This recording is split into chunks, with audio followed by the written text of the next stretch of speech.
আর আমাদের সমাজ বিয়া করে আনার পরে পুরো এলাকার পুরুষ মানুষ যায় তার বউরে দেখার জন্য, আবার বেটা বিয়া করার পর বিয়া করার যে বিয়ের ছবি এটা ফেসবুকে আপলোড দেয় তার বউরে দেখাইবার জন্য। মনে রাখবা তোমার বউ যে বেপরদা, তোমার বউরে যে পরপুরুষে দেখছে, এটার কারণে তোমার স্ত্রীটা দায়ুস হয়ে গেছে। দায়ুস, ওই দায়ুস মহিলা কোনোদিন জান্নাতে প্রবেশ করবে না। এই জন্য আমার নওগাঁ বাতারি গ্রাম এলাকার পর্দার অন্তরালের মা বোনেরা বেপরদা চলতে বড় সাবধান। পরপুরুষের সঙ্গে কথা বইল না, পরপুরুষের সঙ্গে সম্পর্ক রাখো না। মনে রাখবা গো মা, তোমার স্বামী যেমন ভাবে বলে তেমন ভাবে মাইনা চলার চেষ্টা করো। কিন্তু মহিলারা স্বামীর আদেশ মানতে রাজি না, স্বামীর আদেশ মানতে রাজি না। স্বামীকে ঘুমে রাইখা নওগাঁ পুরা বাজার করে নিয়ে চলে আসে, স্বামী ঘুম থেকে সজাগও হতে পারে না। এ মা মনে রাখবা গো মা, আল্লাহর নবীর ঘোষণা, দুনিয়ার জমিনের ভিতরে একটা মহিলা তার স্বামীর আদেশ ছাড়া বাবার বাড়িতেও যাইতে পারবে না, করবে ইমানের সাথে। ও মুসলমানেরা, ইমানের সাথে মৃত্যু কেমন মৃত্যু আপনি কি জানেন? ইমানের সাথে মৃত্যু যখন হয়, বান্দা মারা যাওয়ার সময় কোনো কষ্ট হয় না। আজরাইলে বান্দার বুকের মধ্যে হাত দেয় রূহ নেওয়ার জন্য, কিন্তু বান্দার রূহ নিতে পারে না। বান্দার কপালে হাত দেয় রূহ নেওয়ার জন্য, পারে না। ডান দিকে হাত দেয় নেওয়ার জন্য, রূহ পারে না। বাম দিকে হাত দেয় রূহ নেওয়ার জন্য, পারে না।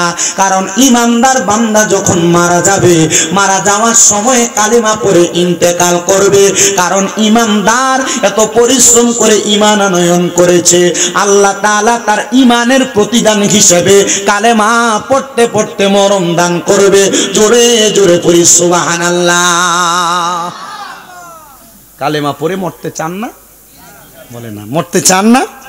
তা আপনি তো নামাজে নাই, আপনি তো ইবাদতে নাই, আপনি তো হারাম কাজে লিপ্ত, আপনি তো দুনিয়ার জমিনের যত বাজে কাজ, সুদ খাওয়া, ঘুষ খাওয়া, পরের সম্পদ লুণ্ঠন করা, এগুলার সাথে যুক্ত। তো ইমানের সাথে মরণ কিভাবে পাবেন? বলে হুজুর, ইমানের সাথে মরণ পাইতে হলে আমাকে এই কাজগুলো পরিত্যাগ করে নামাজ, রোজা, হজ, যাকাত, ভালো ভালো কর্ম যেগুলা, এই কর্মের প্রতি আমাকে শ্রদ্ধাশীল হতে হবে, এই কর্ম সম্পাদন করতে হবে। এবার আপনারা বলেন, আমরা সবাই এই কর্মগুলো সম্পাদন করার দরকার মুসলমান হিসেবে আছে নাকি নাই? বলেন বলেন, আছে নাকি নাই? আমার মুসলমান ইমানদারেরা 10টা পুরস্কারের মধ্যে 5টা পুরস্কার পাইলাম ইমানের সাথে মরণ। এবার আসেন আরেকটা পুরস্কার দেওয়া হবে। বান্দা যখন ইন্তেকাল করবে, ইন্তেকাল করার পরে মানুষ তার জন্য 3.5 হাত মাটির কবর খুঁড়বে। কবরটা খুঁড়ে মানুষ তাকে সেই জায়গায় দাফন করে দিবে। কিন্তু দুনিয়ার মানুষ ওই কবরের মধ্যে কোনো লেপ দেওয়া হয় না, বালিশ দেওয়া হয় না, কোনো তোষক দেওয়া হয় না। কিন্তু যখন কোন বান্দা দুনিয়ার জমিনে আল্লাহর শুকর গুজার করতে করতে মারা যাবে, আমার আল্লাহ তাআলা বান্দার কবরের মধ্যে জান্নাতের বিছানার ব্যবস্থা করে দিবে। 3 জন ফেরেশতা বান্দার কবরে জান্নাতের বিছানা বিছিয়ে দিবে। কিন্তু আমরা আমাদের দুনিয়ার চোখ দ্বারা দেখতে পাই না। দেখব কিভাবে? আমাদের চোখ দ্বারা পরনারীর দিকে তাকাইতে তাকাইতে আমাদের চোখের উপর পর্দা লেগে গেছে। আমাদের হাকিকি চক্ষু খোলা নাই, যেই চোখ দিয়া ইমানদার বান্দা রহমতের ফেরেশতার পর্যন্ত আনাগোনা বুঝতে পারে, দেখতে পারে। এ মুসলমানেরা, এটা না শুধু কবরে রাখার পর বান্দা যখন কবরের মধ্যে চলে যাবে, ওই কবরে মানুষ যখন বাঁশগুলা দেওয়ার পর, চাটাইগুলা দেওয়ার পর, মিনহা খলাকনাকুম ওয়া ফিহা নুঈদুকুম ওয়া মিনহা নুখরিজুকুম তারাতান উখরা বলে মাটিগুলা দিয়ে দিবে। মাটিগুলা দেওয়ার পর মুসলমান ওই কবরের ভিতরে কোনো আলো দেওয়া হয় না, লাইট দেওয়া হয় না, বাতি দেওয়া হয় না। আমার আল্লাহর যদি শুকর গুজার কোনো বান্দা করে, আল্লাহ তাআলা ওই বান্দার চেহারার মধ্য থেকে ইমানের একটা নূর প্রজ্বলিত করে বান্দার কবরটারে আলোকিত বানিয়ে দিবে। জোরে জোরে বলি সুবহানাল্লাহ। এটা 7 নাম্বার পুরস্কার। 8 নাম্বার পুরস্কারটা বড় মজাদার। 8 নাম্বার, 9 নাম্বার, 10 নাম্বার আমি আপনাদেরকে বয়ান শুরু করে তারপরে বলবো। বলবো। তাহলে বলেন আল্লাহর শুকর গুজার করলে আমার আল্লাহ যদি এতগুলা নিয়ামত প্রদান করে, আমরা সবাই আল্লাহ তাআলা ওই নিয়ামত অর্জন করার জন্য আল্লাহর শুকর গুজার করার দরকার আছে না নাই? তাহলে তিন মাধ্যমে শুকর গুজার করা যায়, ইবাদত নামাজ, 2 নাম্বার তেলাওয়াতুল কোরআন, 3 নাম্বার পিতা মাতার খেদমত। আসেন ইবাদতের উদ্দেশ্যে মুহাব্বতের আওয়াজে আল্লাহ তাআলার কোরআন শরীফের তেলাওয়াত করি আর পড়ি আউযু বিল্লাহি মিনাশ শাইতানির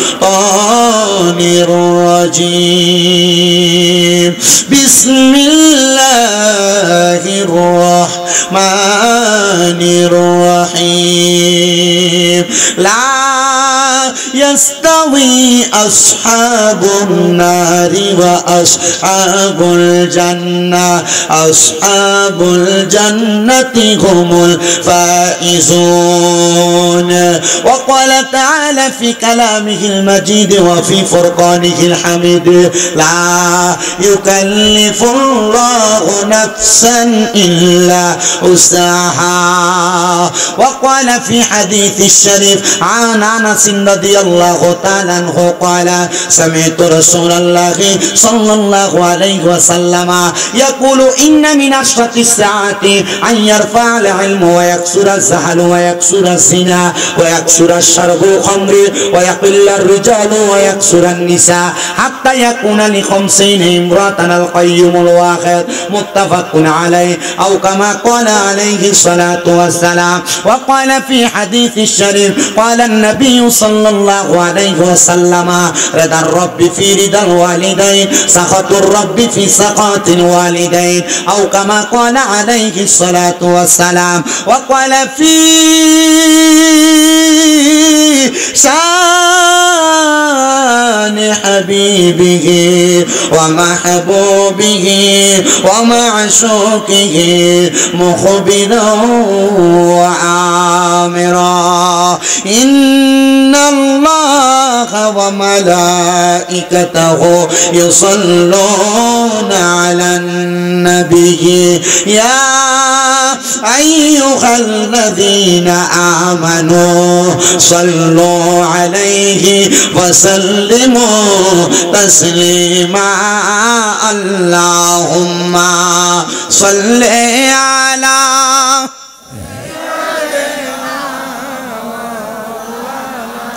محمد وعلى آل سيدنا. মুহাব্বতের আওয়াজে জোরে জোরে দুরূদ শরীফ পড়লে কোনো অসুবিধা নাই, কারণ রহমতের নবীজি বলেছেন দুনিয়ার জমিনের মধ্যে সবচাইতে বখিল হলো সেই ব্যক্তি যার সামনে আমি নবীর প্রতি দুরূদ শরীফ পড়া হয় কিন্তু সে তার জবানকে বোবার মতো করে রাখে। তার মতো বখিল আর কিপটা আর কেউ নাই, নবীজির ঘোষণা।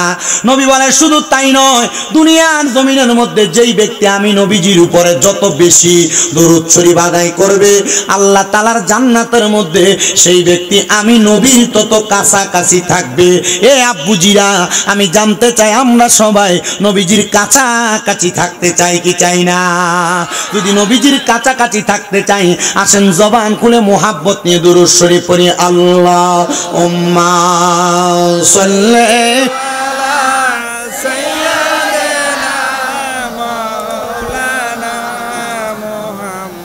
وعلى آل سيدنا. ভেবে দেখো মনে মনে প্রেমিনী করছো নবীর শোনে, নইলে ঠেকেবার জেহা সরে মুহাম্মাদিয়া রাসূলুল্লাহ। আল্লাহুম্মা সাল্লি। আপনি কি নাড়াচাড়া করতেছেন? আমি যে বলছি ঠিক আছে, এরপর লাললেন কেন? মুহাম্মদ ওয়া আলা আলি সাইয়্যিদিনা। নবীজি আপনার ভালোবাসায় জীবনের গুনাহ ঝরে যায়, নবীজি আপনার ভালোবাসায় ওয়াইসাল করনি জুব্বা পায় আল্লাহুম্মা সাল্লি মারহাবা। ঈমান তাজা হবে মোহাব্বত নিয়ে জোরে সুরে পড়েন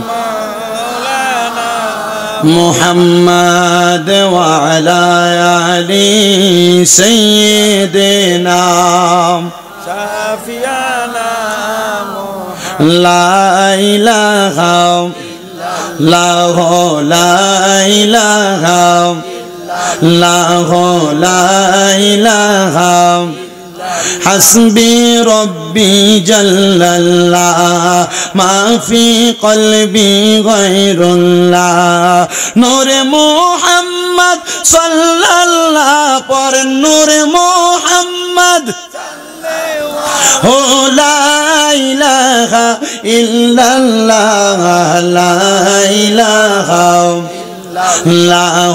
লা ইলাহা বন্ধু নামাজ রোজা ছাইরো না মা বাবার খেদমত ছাইরো না বলেন নামাজ রোজা ছাইরো না কেহ মা বাবার খেদমত ছাইরো না আমার নবীর দরুদ বইল না আমার নবীর দরুদ আমার নবীজি তোমায় ভুলবে না লা ইলাহা ইল্লাল্লাহ লা ইলাহা হায়রে না মা অনেক দূরে মদিনা আমরা কেমনে যাব জানি না আপনারা বলেন আমরা সবাই মদিনা যাইতে চাই কি চাই না এ মুসলমান মদিনা যদি যাইতে চান একটু মোহাব্বত নিয়ে আল্লাহ তাআলার জিকির করবেন নবীজির স্মরণ করবেন কারণ মদিনা যেই ব্যক্তি যাইতে পারে তার ভাগ্য বড় ভালো কারণ রহমতের নবীজি বলেছেন মানজারা কবরি ওয়াজাবাত লাহু শাফাআতি ইয়াউমাল কিয়ামা যেই ব্যক্তি আমি নবীর রওজা জিয়ারত করলো তার জন্য সুপারিশ করা আমি নবীর জন্য ওয়াজিব হয়ে যায় আর নবী যদি আপনার জন্য সুপারিশ করে কবরে যাওয়ার পর আপনার জান্নাত নিশ্চিত হয়ে যাবে আমি আসার সাথে সাথে আমার আবুল কালাম হুজুর আমাকে বলে হুজুর আপনার মাথায় না লম্বা চুল ছিল বাবরি চুল চুলগুলা কোথায় গেল আমি বললাম হুজুর বেশি দিন হয় না মক্কা মদিনা থেকে আসছি এ আব্বুজি ওই মক্কা মদিনা যাওয়ার পরে আমি সর্বপ্রথম মক্কায় যাওয়ার আগে মদিনাতে গিয়েছি মদিনায় যাওয়ার পর আমি একটানা 7 দিন পর্যন্ত 5 ওয়াক্ত নামাজের পরে আমার রসুলে পাকের রওজা মুবারকের মধ্যে আমি সালাম দিয়েছি 8ম দিন যখন আমি নবীজির রওজা মুবারক থেকে চলে আসব মক্কার উদ্দেশ্যে আমি আমার নবীজির রওজা মুবারকের দিকে প্রবেশ করতেছি বাবু সালাম একটা দরজা আছে ওই দরজা দিয়ে প্রবেশ করার সময় আমি তাকে দেখলাম যত আল্লাহর বান্দা নবীর উম্মত আছে সবাই চোখের পানিগুলো ছেড়ে দিয়ে দিয়ে দিয়ে কান্না করতেছে আমি আমার সাথে একজন ভাইজানকে প্রশ্ন করলাম আপনার চোখে কেন পানি দেখা যায় উনি আমাকে বলে হুজুর আপনার চোখেও তো পানি দেখা যায় আপনি কেন কাঁদেন তখন আমি বুঝতে পারলাম নবীর কোনো প্রেমিক নবীর কোনো প্রেমিক যদি আসে রওজার সামনে তখন সেই ব্যক্তি তার চোখের পানি আটকে রাখতে পারে না চোখের পানিগুলো নিজে নিজে নিচের দিকে পড়তে থাকে আমি আমার নবীজি রওজার সামনে দাঁড়ায় দাঁড়ায় বলছি ওগো আল্লাহর হাবিব আমি মনে মনে নিয়ত করেছিলাম যেদিন আমি হাদিস শরীফ পড়ছি আপনি নবীর রওজা জিয়ারত করলে জীবনের গুনাহ মাফ হয় আপনি নবীর রওজা জিয়ারত করলে আপনি নবীর সুপারিশ লাভ করে জান্নাতে যাওয়া যাবে এদিন আমি নিয়ত করেছি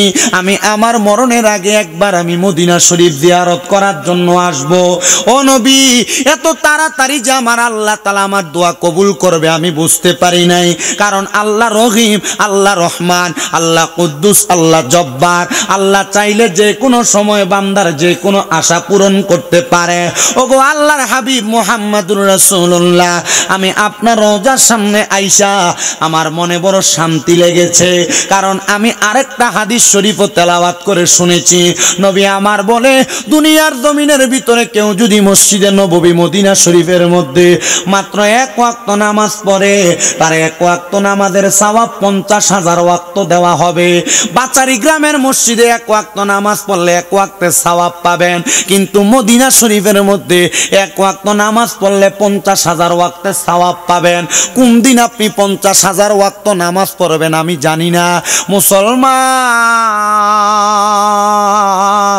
ও আমার পর্দার অন্তরালের আমার আম্মুজিরা, একটু অন্তরের কানটা লাগাইয়া শুনবেন, মরণের আগে যেন একবার মক্কা মদিনা যাইতে পারেন। আমি রসুলে পাকের রওজার সামনে বলেছি, ইয়া রাসূলুল্লাহ, আপনি নবীকে দেখলে তো দোজখের আগুন হারাম হয়ে যায়। ও মায়ার নবী গো, আমি যেন মরণের আগে আপনি নবীজির একবার দিদারে মুস্তফা পাই। আপনার দিদার পাইলে আমার আর কোনো চাহিদা থাকবে না, আর কোনো আশা থাকবে না, স্বপ্ন থাকবে না। আরেকটা কথা আমি বলেছি, ও মায়ার নবী, আপনার কত উম্মতেরা বাংলাদেশের জমিনে আপনি নবীর রওজা মুবারকে আসার জন্য কান্নাকাটি করে, টাকার জন্য আসতে পারে না, সম্পদের জন্য আসতে পারে না। এরে আমার বাবাজিরা, আপনি মারা গেলে আপনার সম্পদ আপনার সন্তানেরা ব্যবহার করবে, আপনার আত্মীয় স্বজনরা ব্যবহার করবে। আপনি আপনার সন্তানের জন্য 2-3 লাখ টাকা একসাথে হইলে জায়গা জমি কিনে রাখেন, আপনার সন্তানের জন্য ব্যাংকের মধ্যে জমা দিয়ে রাখেন, কিন্তু আপনি তো বুঝেন না এই টাকা দিয়া যদি আপনি মক্কা মদিনা যাইতেন হজ করার জন্য, আমার আল্লাহ তাআলার কাবা ঘরের গিলাফ ধরে ধরে যদি দোয়া করে আসতেন, আল্লাহ তাআলা এর চাইতে বেশি সম্পদ আপনার সন্তানকে দান করত। কিন্তু আপনি তো আল্লাহর কাবা ঘরে যাইতে মন চায় না, বলে হুজুর মন চায় আমি যাই না, টাকা খরচ হয়ে যাবে। না রে বাবা, আপনার বাচারি গ্রামের মসজিদে 1 ওয়াক্ত নামাজ পড়লে 1 ওয়াক্তের সওয়াব হবে, কিন্তু মক্কা শরীফের মধ্যে 1 ওয়াক্ত নামাজ পড়লে 1 লক্ষ ওয়াক্তের সওয়াব হবে। মনটা কি চায় না রে বাচারি গ্রামের আমার বাবারা ওই মক্কায় যায়া একটু নামাজ আদায় করার জন্য? বলে হুজুর মন তো চায়, কিন্তু আমার সম্পদে কুলায় না। আমি বলবো রে বাবা, যদি সম্পদে না কুলায়, মরণের আগে নিয়ত করবা আল্লাহ যেন তোমার ঘুমের ঘরে রহমতের নবীকে তোমার স্বপ্নে দেখা দেয়। ও আব্বুজি, যেই মক্কাতে এত শান্তি, মদিনাতে এত প্রশান্তি, আপনারা বলেন ওই মক্কা মদিনা আমরা সবাই যাওয়ার দরকার আছে না নাই? যদি দরকার থাকে মোহাব্বতের আওয়াজে জোরে জোরে পড়েন, আরে দয়াল আল্লাহ দয়া করেন, দয়া রেনে নসিবি করেন মদিনা। লা ইলাহা ইল্লাল্লাহু লা ইলাহা ইল্লাল্লাহু লা ইলাহা লা ইলাহা ইল্লাল্লাহু মুহাম্মাদুর রাসূলুল্লাহ সাল্লাল্লাহু আলাইহি ওয়াসাল্লাম। জবান খুলে উচ্চ কণ্ঠে জোরে জোরে পড়ি আলহামদুলিল্লাহ। মুজ্জসদের মুহতারাম, এই নওগাঁ জেলার অন্তর্গত বাচারি গ্রামের নতুন ঈদগাহ মাঠে দ্বিতীয় বিশাল তাফসীরের মাহফিলের যিনি সম্মানিত দ্বিতীয় বক্তা হিসেবে মূল্যবান তকরির করেছেন মাওলানা জাহিদুল ইসলাম জিহাদি সাহেব, তকরির করেছেন মাহফিলের আমন্ত্রিত সকল ওলামায়ে কেরাম, বিশেষ করে যিনি মাহফিলের সম্মানিত সভাপতি জনাব আলহাজ মোহাম্মদ আব্দুল মালেক সাহেব, উপস্থিত আছেন সম্মানিত সহসভাপতি বৃন্দ, সম্মানিত প্রধান অতিথি যিনি নওগাঁ জেলা মোটর শ্রমিক ইউনিয়নের কোষাধ্যক্ষ জনাব মোহাম্মদ নাজমুল হোসেন আমজাদ সাহেব, সম্মানিত অতিথি জনাব মোহাম্মদ সারওয়ার কামাল চঞ্চল সাহেব, সম্মানিত অতিথি জনাব মোহাম্মদ তিতসিরিগেন সাহেব সহ বিশেষ অতিথিবৃন্দ, মাহফিল ইন্তেজামিয়া কমিটি, আমার ডাইনে বামের সামনে বসে থাকা আলেম সমাজ, দাড়ি পাকা মুরব্বী বাবারা, যুবক নৌজওয়ান ভাইয়েরা, ছোট ছোট মাসুম বাচ্চারা, পর্দানসীন আমার মা ও বোনেরা, আপনারা যারা পর্দানসীন থেকে শুনছেন, বিশেষ করে রাস্তাঘাটে দোকানপাটে ঘোরাফেরা করছেন, আমরা আজকের জান্নাতের বাগান হচ্ছে সেই শুকুর গুজার করে মহান মনিবের শুকরিয়া আদায় করে এক বাক্যে জোরে পড়ি আলহামদুলিল্লাহ। আমি কিন্তু শুকুর গুজার করার 10টা নেয়ামতের কথা বলতেছিলাম, আমি 7টা বলে আটকাইছি, 3টা বাকি রাখছি। আপনাদেরকে শুকুর গুজার করানোর জন্য যখন আলহামদুলিল্লাহর কথা বললাম, অনেকে জোরে বললেন, অনেকে আস্তে বললেন, আর অনেকে হুজুরের দিকে তাকায় আছেন। আপনারা তাকায় থাকার কিছুই নাই, হুজুরের দিকে তাকাইলে বোঝা যাচ্ছে যে না, হুজুর অল্প বয়স চ্যাংরা মানুষ, এখনো দাড়ি ওঠে নাই ঠিক মতো।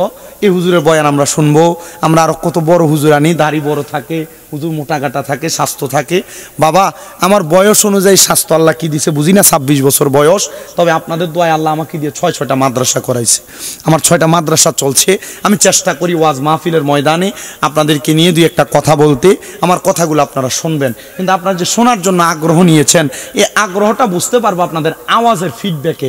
এই জন্য আপনারা একটু আওয়াজ করে দেখি, উচ্চ কণ্ঠে আরেকবার শুকুর গুজার করে পড়েন তো আলহামদুলিল্লাহ।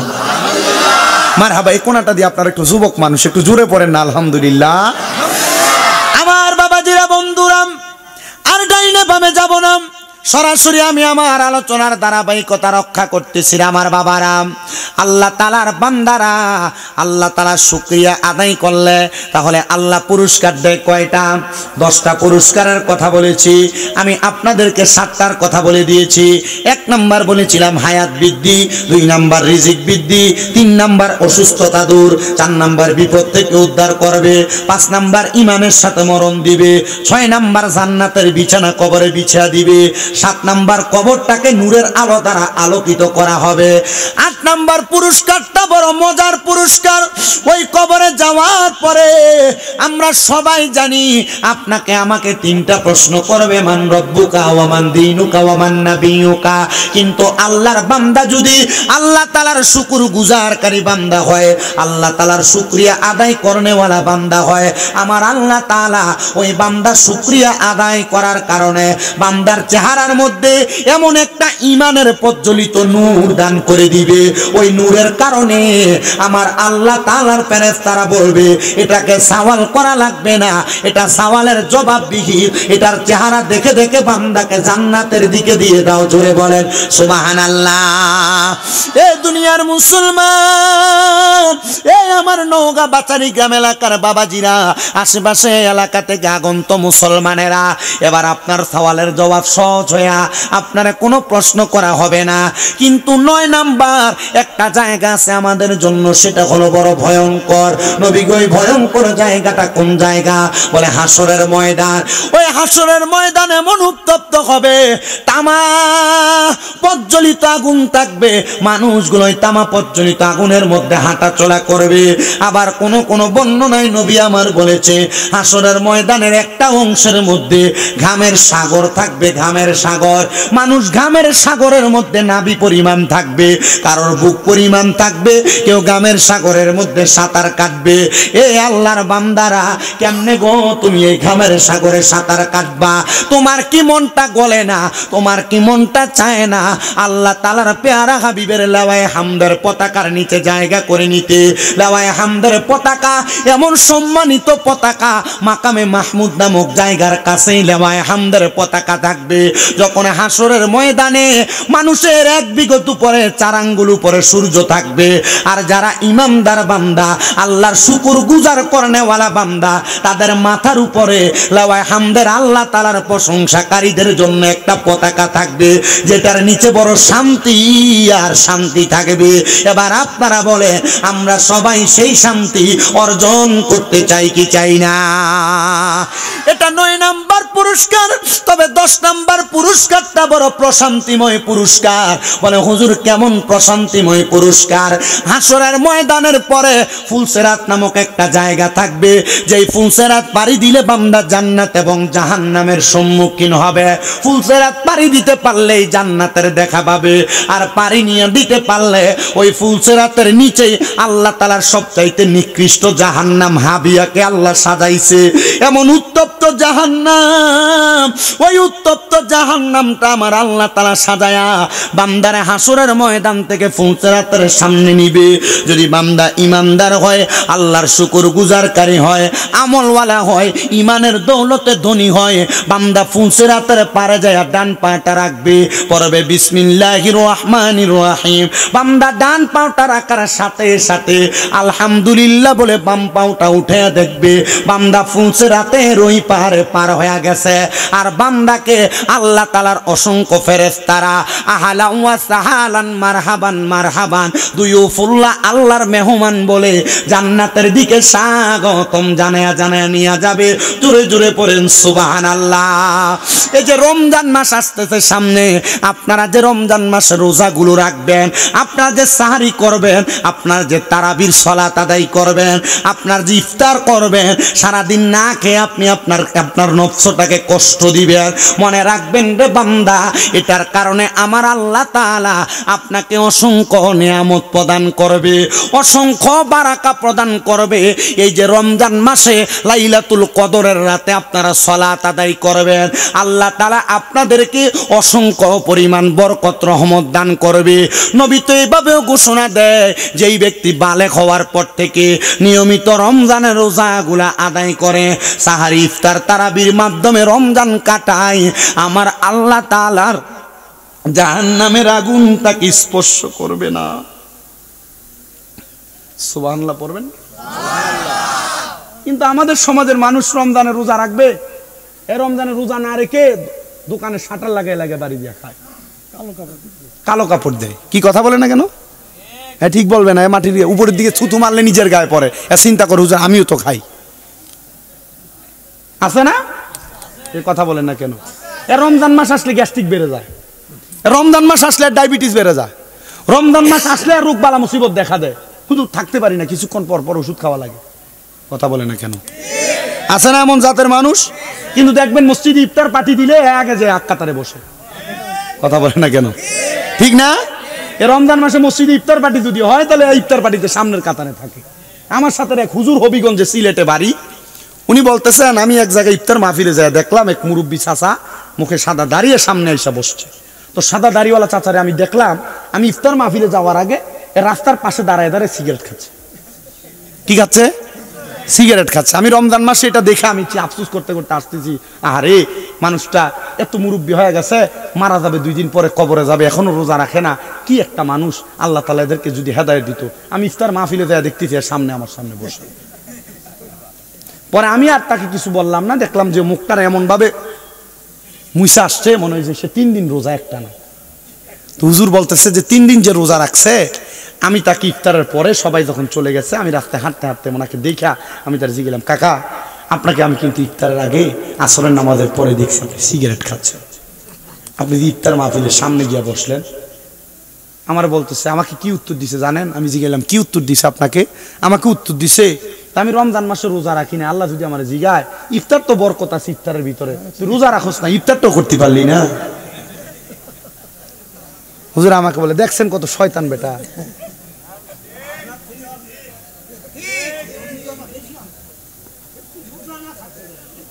হ্যাঁ রোজা না থাকতে পারে, ইফতার তো করছি, ইফতারে বরকত আছে না, মারহাবা পড়ে না। আর রমজানের ইফতারে বরকত তাদের জন্য যারা রোজাদার। কথা বলে না? রমজানের ইফতারের বরকত তাদের জন্য যারা সিয়াম সাধনাকারী। আল্লাহর হাবিব তো এভাবে বলেছেন, রমজান মাসের রোজা রেখে যে আল্লাহর বান্দার ইফতার সামনে নিয়ে বসে যদি আল্লাহর কাছে দোয়া না করে, আল্লাহ রাগ করেন। আল্লাহ বান্দা যদি ইফতার সামনে নিয়ে দোয়া করে, আল্লাহ তাআলা প্রথম দিনের ইফতার সামনে নিয়ে দোয়া করলে বান্দার নিজের জন্য কিছু চাইলে আল্লাহ দেয়। দ্বিতীয় দিনের ইফতার সামনে রেখে বান্দা তার মা বাবার জন্য কিছু চাইলে দেয়। তৃতীয় দিন রেখে বান্দা দোয়া করলে আল্লাহ তাআলা তার বংশের মানুষের জন্য কিছু চাইলে দেয়। আপনি তো চাচ্ছেন না, কষ্ট হচ্ছে আপনাদের? আবার আপনারা কথা বলতেছেন না, কষ্ট হচ্ছে আপনাদের? এই মাইকালাকে ডিস্টার্ব দিয়েন না। আপনারা শুনতেছেন আপনারা? আর মহিলারা শুনতেছে কিনা এটা জিজ্ঞেস করেন। যদি মহিলা শোনে আর এখানে যারা আছে তারা শোনে, চলবে, আমাদের দূরে যাওয়ার দরকার নেই। ঠিক আছে না? আল্লাহ কবুল করুক, আমিন পড়েন। ডাইন বামে কথাও বলা যাবে না। আমার ওয়াজের সিস্টেম, আমি আপনাদের এখানে মাইক ধরেছি 9টা 10-এ। কততে? 9টা 10-এ। 40 মিনিট হয়ে গেছে আমি কথা বলতেছি, আপনাদের সময় কিন্তু টের পান নাই। পাইছেন? কথা বলেন তো, সময় টের পান নাই। আমার ওয়াজের সিস্টেম, আপনি সময় টের পাবেন না। আমি ধারাবাহিকভাবে কথা বলে যাব, সময় কোন দিক দিয়ে গেছে আপনি বুঝবেন না। এজন্য আমার ওয়াজের সিস্টেম, আমি 1 ঘন্টা 20 মিনিট টানা কথা বলে যাই। আমি চেষ্টা করি মানুষকে 2-1টা একটা কথা বুঝাইতে, কারণ আমি দেখছি বর্তমান জামানার যে অবস্থা, মানুষ ওয়াজ শোনে কান দিয়ে, ওখান দিয়ে চলে যায়। বাংলাদেশে যে পরিমাণ ওয়াজ হয়, এ ওয়াজ বাদ দিলাম, জুমার নামাজে ইমাম সাহেব তো প্রত্যেক জুমায় এক একটা বিষয় খুতবা দেয়, এক একটা বিষয় শিখায়। মানুষ যদি ওয়াজ শুনে আমল করতো, প্রত্যেক বাসারি গ্রামের প্রত্যেক ঘরে ঘরে এক একজন আল্লাহর ওলি থাকতো। এখন ওলি নাই, সব বলি হয়ে গেছে। কথা বলে না কেন? হ্যাঁ, ঠিক কিনা বলেন না? এজন্য ওলি হইতে হইলে আল্লাহর ইবাদতের দরকার আছে। এত ইবাদত করে না, এমনি শুরুতে শয়তান সেজা বসে থাকে। এই কথা বলে না কেন? ঠিক কিনা? তো কোন কথায় ছিলাম আমি, ভুলে গেছেন? কয় নাম্বার? মারহাবা, মারহাবা, মারহাবা, নারে তাকবীর, নারে তাকবীর, নারে রিসালাত। ইয়া রাসূলুল্লাহ পড়েন জোরে, মারহাবা পড়েন। আল্লাহ যেন কবুল করে, আমিন পড়ে। কষ্ট হচ্ছে আপনাদের? শুনবেন তো ইনশাআল্লাহ। 10 নম্বর পুরস্কার, ফুলসেরাতের কথা বলছি আপনাদেরকে। ফুলসেরাত, এই ফুলসেরাতের বর্ণনা দিয়েছেন প্রখ্যাত উলামায়ে কেরাম। একটা চুলকে 70টা টুকরা করলে যত চিকন হয়, ফুলসেরাতটা তার চাইতে আরো কঠিন চিকন হবে। নাউজুবিল্লাহ। শুধু চিকন হবে না, ফুলসেরাতটা তরবারির চাইতে ধারালো হবে। যদি কোনো বেঈমান বেআমল বান্দা ওই ফুলসেরাতে কদম রাখে, বান্দা ফুলসেরাতটা পাড়ি দিতে পারবে না, বান্দা নিচে পড়ে যাবে। বান্দা তখন বড় আফসোস আফসোস করতে থাকবে। এ দুনিয়ার মুসলমান, এ নবীর উম্মতের দল, আমি আপনাদের কাছে আয়াতে কারিমা 2টা তেলাওয়াত করেছি। একটা পরিপূর্ণ আর একটা খণ্ড বিশেষ। আল্লাহ তাআলা কোরআনুল কারিমে পড়ে, বিসমিল্লাহির রহমানির রহিম, লা ইয়াস্তাউই আসহাবুন নারি ওয়া আসহাবুল জান্নাহ, আসহাবুল জান্নাতি হুমুল ফাইজুন। আল্লাহ তাআলা বলেন, জান্নাতি এবং জাহান্নামীরা একরকম নয়। আসহাবুল জান্নাতি হুমুল ফাইজুন, যারা জান্নাতি তারা হলো সফল কাম। এই মুসলমানেরা, জান্নাতীরা কেন সফল কাম জানো? আল্লাহ তাআলা বলতেছেন, ইন্নাল্লাযীনা আমানু ওয়া আমিলুস সালিহাতি উলাইকা হুম খায়রুল বারিয়া। নিশ্চয় যারা ঈমান আনে এবং নেক আমল করে, তারা হইল দুনিয়ার সবচাইতে ভালো মানুষ, উত্তম মানুষ। আল্লাহ আপনার কাছে জানতে চায়, ওই ভালো মানুষ আপনার কাছে কেমন? ওই ভালো মানুষের জন্য আপনি কি পুরস্কার রেখেছেন? আমার আল্লাহ তাআলা বলেন, দুনিয়ার বান্দারা, ওই ভালো মানুষের জন্য আমি আল্লাহ তাআলা যেই পুরস্কার রাখছি, ওই পুরস্কারটা বড় মর্যাদাবান পুরস্কার। ওগো আল্লাহর হাবিব মুহাম্মদুর রাসূলুল্লাহ সাল্লাল্লাহু আলাইহি ওয়াসাল্লাম, আপনি বলেন এই মহামূল্যবান পুরস্কারটা কোনটা? এবার আমার হাবিবে কিবরিয়া নবী সাল্লাল্লাহু আলাইহি ওয়াসাল্লাম বলতেছেন, পুরস্কার হলো জাযাউহুম ইনদা রাব্বিহিম জান্নাতু আদনিন তাজরি মিন তাহতিহাল আনহার, আল আনহারু খালিদিনা ফিহা আবাদা রাদিয়াল্লাহু আনহুম ওয়া রাদু আন যালিকা লিমান খাশিয়া রাব্বা। জবান খুলে উচ্চ কণ্ঠে জোরে জোরে পড়েন আল্লাহু আকবার। আল্লাহ তাআলা বলে, বান্দা, ওই জান্নাতীদের জন্য পুরস্কার কি জানো? 1 নাম্বার পুরস্কার হলো জাযাউহুম ইনদা রাব্বিহিম, আমি আল্লাহর পক্ষ থেকে জাযা পুরস্কার জান্নাতু আদনিন, সেই পুরস্কারের নাম হলো জান্নাতুল আদন। এই পুরস্কার এত সুন্দর, আপনি যদি এখানে যারা বসেছেন মাত্র 10 লক্ষ টাকা দিয়ে কেউ যদি আপনাকে বলে এই নওগাঁ শহরের মধ্যে আপনাকে একটা বাড়ি কেনার জন্য 20 লাখ টাকা দিয়ে, আপনি বলবেন আমি রাজি, তবে আমার বাড়িটা দেখা বড় প্রয়োজন, আমি তো এমনে এমনে 20 লাখ টাকা দিব না। আপনি না দেখে কোনো জায়গার জন্য এমনে 20 লাখ টাকা দিবেন না। এ দুনিয়ার মুসলমানেরা, আল্লাহ তাআলার পেয়ারা হাবিবকে সাহাবায়ে কেরাম বলে, ইয়া রাসূলুল্লাহ, মায়ার নবী গো, জান্নাতুল আদনটা যে আল্লাহ তাআলা আমাদেরকে দিবে, ওই জান্নাতুল আদন দেখতে কেমন আপনি বলেন না? আমার নবী বলতেছে, আল্লাহ তো কোরআনুল কারীমে সূরা বাইয়িনার শেষ আয়াতে থাকতে বলে তাজরি মিন তাহতিহাল আনহার, ওই জান্নাত এমন সুন্দর, ওই জান্নাতের নিচে দিয়ে একটা নহর প্রবাহিত হয়, নদী প্রবাহিত হয়। এ আমার নওগাঁ বাচারি গ্রামের বাবারা, জান্নাতের নিচে দিয়ে কেমন নহর আর নদী প্রবাহিত হয়। আমাদের এলাকার যেই নদী আছে, এই নদীর মধ্যে এক রকমের পানি থাকে, কিন্তু জান্নাতের নদীর নিচে দিয়ে যেই নদী প্রবাহিত হবে, ওই নদীর মধ্যে এক রকমের পানি না, আল্লাহ তাআলা 4 রকমের পানি প্রবাহিত করবে। ওই নদীর নাম হাদিসে মুবারাকা পড়ে দেখলাম, ওই নদীর নাম হলো রজব নদী। এটা শাবান মাস, আগের মাসটা গিয়েছিল রজব মাস, ওই রজব মাসের নামেই নাম হলো ওই নদীর নাম রজব নদী। ওই নদীর মধ্যে 4 প্রকারের পানি থাকবে। এক প্রকারের পানি হলো ইন্না আতাইনাকাল কাউসার, এক প্রকারের পানি হলো কাউসারের পানি। ওই পানি কেউ যদি একবার পান করতে পারে, তার কিয়ামতের আগ পর্যন্ত তার পানির পিপাসা লাগবে না। নবীজি গো, ওই পানি কারা পান করবে? বলে যারা ঈমানওয়ালা, যাদের সিনার মধ্যে বুকের মধ্যে ঈমান তাজা আছে, তারা ওই পানি পান করবে। এ মায়ার নবী, আপনার কাছে জানতে চাই, আপনি বলেন না জান্নাতের পানি তারা পান করবে, বুঝতে পারলাম গো নবীজি। তাইলে 2 নাম্বার যেই পানি আছে, ওই পানির নাম কি? বলে ওই পানির নাম হলো শারাবান তাহুরা। নবীজি ওই শারাবান তাহুরা কারা পান করবে? নবীজি বলতেছে ওই শারাবান তাহুরা পান করবে তারা, যারা কোনোদিন নেশা করে নাই, মদ পান করে নাই, ইয়াবা খায় নাই, গাঞ্জা খায় নাই, যারা কোনোদিন নেশার কোনো দ্রব্য তাদের মুখ দিয়া আহরণ করে নাই, তারাই ওই জান্নাতের পানি পান করবে।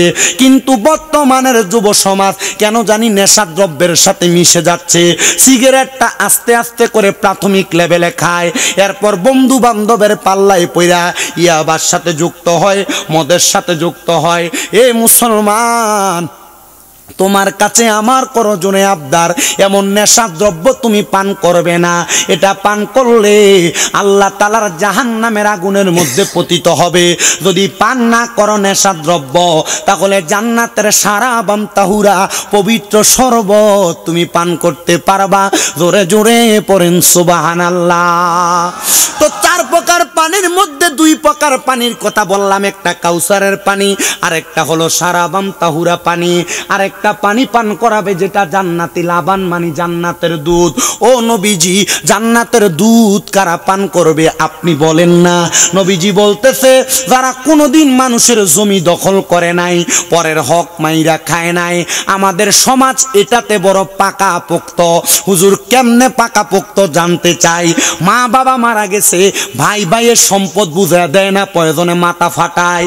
মা বাবা মারা গেছে, বোনের সম্পদ বুঝায় দেয় না, প্রয়োজনে বাড়ি থেকে বের করে দেয়।